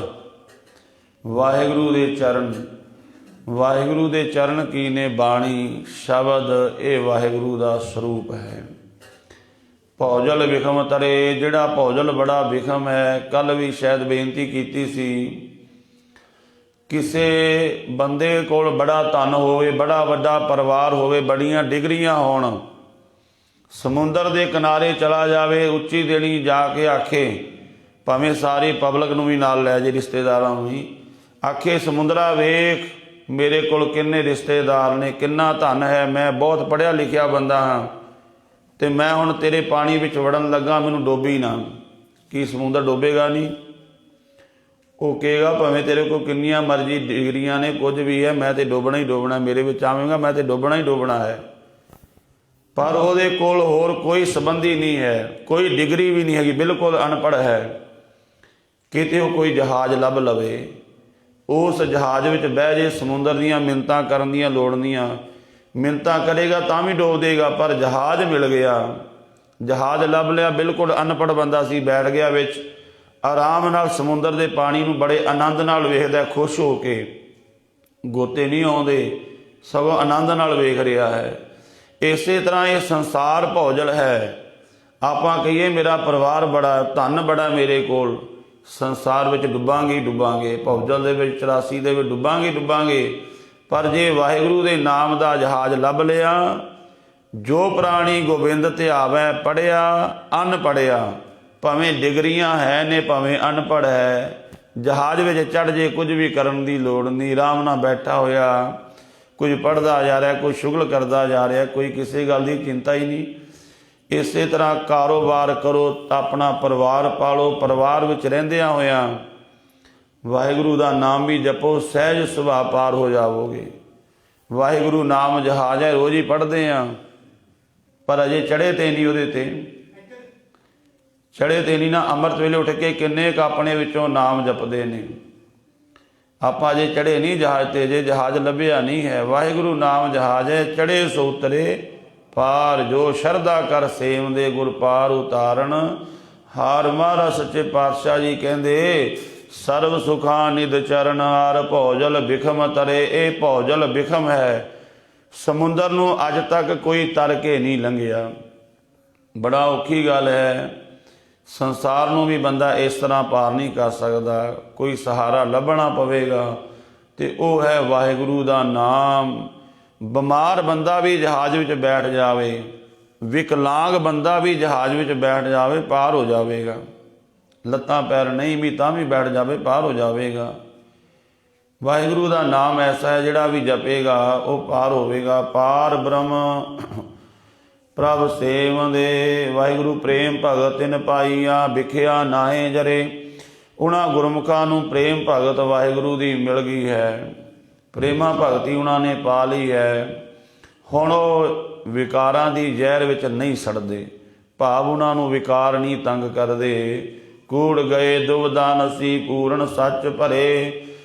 ਉਹਨਾਂ ਵਿੱਚੋਂ ਝੂਠ ਚਲਾ ਗਿਆ, ਵਿਕਾਰ ਚਲੇ ਗਏ, ਦੁਬਦਾ ਖਤਮ ਹੋ ਗਈ, ਪੂਰਨ ਸੱਚ ਨਾਲ ਭਰ ਗਏ। ਮਹਾਰਾਜ ਕਹਿੰਦੇ ਪਾਰ ਬ੍ਰਹਮ ਪ੍ਰਭ ਸੇਵਦੇ, ਮਨ ਅੰਦਰ ਏਕ ਧਰੇ। ਉਹ ਵਾਹਿਗੁਰੂ ਪਰਮਾਤਮਾ ਦਾ ਨਾਮ ਜਪਦੇ ਨੇ, ਬਸ ਆਪਣੇ ਮਨ ਵਿੱਚ ਇੱਕੋ ਵਾਹਿਗੁਰੂ ਦੇ ਨਾਮ ਨੂੰ ਧਰਿਆ, ਇੱਕੋ ਦਾ ਆਸਰਾ ਤੱਕਿਆ ਹੈ। ਮਹਾਦਿਵਸ ਮੂਰਤ ਭਲੇ, ਜਿਸ ਕੋ ਨਦਰ ਕਰੇ, ਮਹੀਨੇ ਦਿਨ ਮਹੂਰਤ। ਭਾਵ ਹਰ ਇੱਕ ਚੀਜ਼ ਉਹਦੇ ਵਾਸਤੇ ਭਲੀ ਹੈ, ਜਿਹਦੇ ਉੱਪਰ ਵਾਹਿਗੁਰੂ ਦੀ ਨਜ਼ਰ ਹੋ ਗਈ ਹੈ। ਤੇ ਨਜ਼ਰ ਕਿਹਦੇ ਉੱਪਰ ਹੁੰਦੀ ਹੈ? ਜਿਹੜਾ ਵਾਹਿਗੁਰੂ ਦਾ ਨਾਮ ਜਪਦਾ ਹੈ, ਜਿਹੜਾ ਇਹ ਪੜ੍ਹਾਈ ਕਰ ਲੈਂਦਾ ਹੈ। ਜਿਵੇਂ ਆਪਾਂ ਸਾਰੇ ਹਿੰਦੁਸਤਾਨ ਦੀ ਸਰਕਾਰ ਦੇ ਅਧੀਨ ਹਨ, ਆਪਣੇ ਬੱਚੇ ਵੀ, ਪਰਿਵਾਰ ਵੀ। ਜਿਹੜਾ ਪੜ੍ਹ ਗਿਆ ਉਹਦੇ ਤੇ ਸਰਕਾਰ ਦੀ ਨਜ਼ਰ ਹੋ ਜਾਣੀ, ਸਰਕਾਰ ਨੇ ਉਹਨੂੰ ਨੌਕਰੀ ਦੇ ਦੇਣੀ ਹੈ। ਤੇ ਜਿਹੜਾ ਨਹੀਂ ਪੜ੍ਹਿਆ ਹੈ ਤਾਂ ਉਹ ਵੀ ਸਰਕਾਰ ਦੇ ਤਹਿਤ, ਪਰ ਉਹਨੂੰ ਕੋਈ ਪਦਵੀ ਨਹੀਂ ਮਿਲੇਗੀ, ਭਾਵੇਂ ਉਹ ਆਪਾਂ ਸਰਕਾਰ ਦੇ ਅਧੀਨ ਹੀ ਹਾਂ। ਹੁਣ ਜਿਹੜੇ ਪੜ੍ਹ ਕੇ ਨੌਕਰੀਆਂ ਲੱਗ ਗਏ, ਰਿਟਾਇਰ ਹੋ ਗਏ, ਉਹਨਾਂ ਨੂੰ ਪੈਨਸ਼ਨ ਮਿਲਦੀ ਹੈ। ਉਹਨਾਂ ਦੇ ਨਾਲ ਦਾ ਕੋਈ ਬਜ਼ੁਰਗ ਸਾਥੀ ਵੀ ਜਾ ਕੇ ਬੈਂਕ 'ਚ ਆ ਕੇ, ਇਹ ਬਜ਼ੁਰਗ ਬੰਦੇ ਨੂੰ ਤੁਸੀਂ ਇੰਨੀ ਪੈਨਸ਼ਨ ਦਿੱਤੀ, ਇੰਨੀ ਪੈਸਾ ਦਿੱਤਾ, ਮੈਨੂੰ ਵੀ ਦਿਓ। ਤੇ ਉਹ ਆਖਣਗੇ ਤੂੰ ਉਹ ਪੜ੍ਹਾਈ ਨਹੀਂ ਕੀਤੀ ਹੈ। ਇੱਕੋ ਸਰਕਾਰ ਦੇ ਦੋਵੇਂ ਅੰਡਰ। ਇਸੇ ਤਰ੍ਹਾਂ ਗੁਰਮੁਖੋ ਵਾਹਿਗੁਰੂ ਦੀ ਨਜ਼ਰ ਕਿਹਨਾਂ ਤੇ ਹੁੰਦੀ? ਜਿਨ੍ਹਾਂ ਨੇ ਨਾਮ ਦੀ ਪੜ੍ਹਾਈ ਕੀਤੀ ਹੈ, ਜਿਨ੍ਹਾਂ ਨੇ ਬੰਦਗੀ ਕੀਤੀ ਹੈ। ਮਹਾਦਿਵਸ ਮੂਰਤ ਭਲੇ, ਜਿਸ ਕੋ ਨਜ਼ਰ ਕਰੇ, ਨਾਨਕ ਮੰਗੈ ਦਰਸ਼ਦਾਨ। ਕਿਰਪਾ ਕਰੋ ਹਰੇ। ਗੁਰਮੁਖਾਂ ਦੀ ਇੱਕੋ ਇੱਛਾ ਹੁੰਦੀ, ਵਾਹਿਗੁਰੂ ਕਿਰਪਾ ਕਰ, ਆਪਣੇ ਦਰਸ਼ਨਾਂ ਦਾ ਦਾਨ ਦੇ ਸਾਨੂੰ, ਆਪਣੇ ਦਰਸ਼ਨ ਬਖਸ਼। ਐਸੀ ਕਿਰਪਾ ਹੈ ਵਾਹਿਗੁਰੂ, ਹੈ ਪਰਮਾਤਮਾ ਸਾਡੇ ਤੇ ਕਰ। ਬਹੁਤ ਜਨਮ ਵਿਛਰੇ ਤੇ ਮਾਧੋ, ਇਹ ਜਨਮ ਤੁਮਾਰੇ ਲੇਖੇ। ਕਹਿ ਰਵਿਦਾਸ ਆਸ ਲਗ ਜੀਵਾਂ, ਚਿਰ ਭਇਓ ਦਰਸ਼ਨ ਦੇਖੇ। ਸਾਧ ਸੰਗ ਸਤਿਗੁਰੂ ਜੀ ਦੀ ਪਾਵਨ ਬਾਣੀ ਦੀ ਵਿਚਾਰ ਕਰਦਿਆਂ, ਉਚਾਰਨ ਕਰਦਿਆਂ ਬੇਅੰਤ ਪ੍ਰਕਾਰ ਦੀਆਂ ਭੁੱਲਾਂ ਗਲਤੀਆਂ ਹੋ ਗਈਆਂ ਹੋਣਗੀਆਂ, ਖਿਮਾ ਕਰਨੀ, ਅਸੀਸ ਬਖਸ਼ਣੀ। ਕਿ ਜੋ ਬਚਨ ਆਪ ਸੰਗਤਾਂ ਨਾਲ ਸਾਂਝੇ ਕੀਤੇ ਨੇ, ਉਹਨਾਂ ਨੂੰ ਅਸੀਂ ਵੀ ਕਮਾ ਸਕੀਏ, ਅੰਮ੍ਰਿਤ ਵੇਲਾ ਸੰਭਾਲ ਸਕੀਏ। ਆਪ ਜੀ ਨੇ ਅਸੀਸ ਬਖਸ਼ਣੀ। ਹੋਈਆਂ ਭੁੱਲਾਂ ਦੀ ਖਿਮਾ। ਵਾਹਿਗੁਰੂ ਜੀ ਕਾ ਖਾਲਸਾ, ਵਾਹਿਗੁਰੂ ਜੀ ਕੀ ਫਤਿਹ।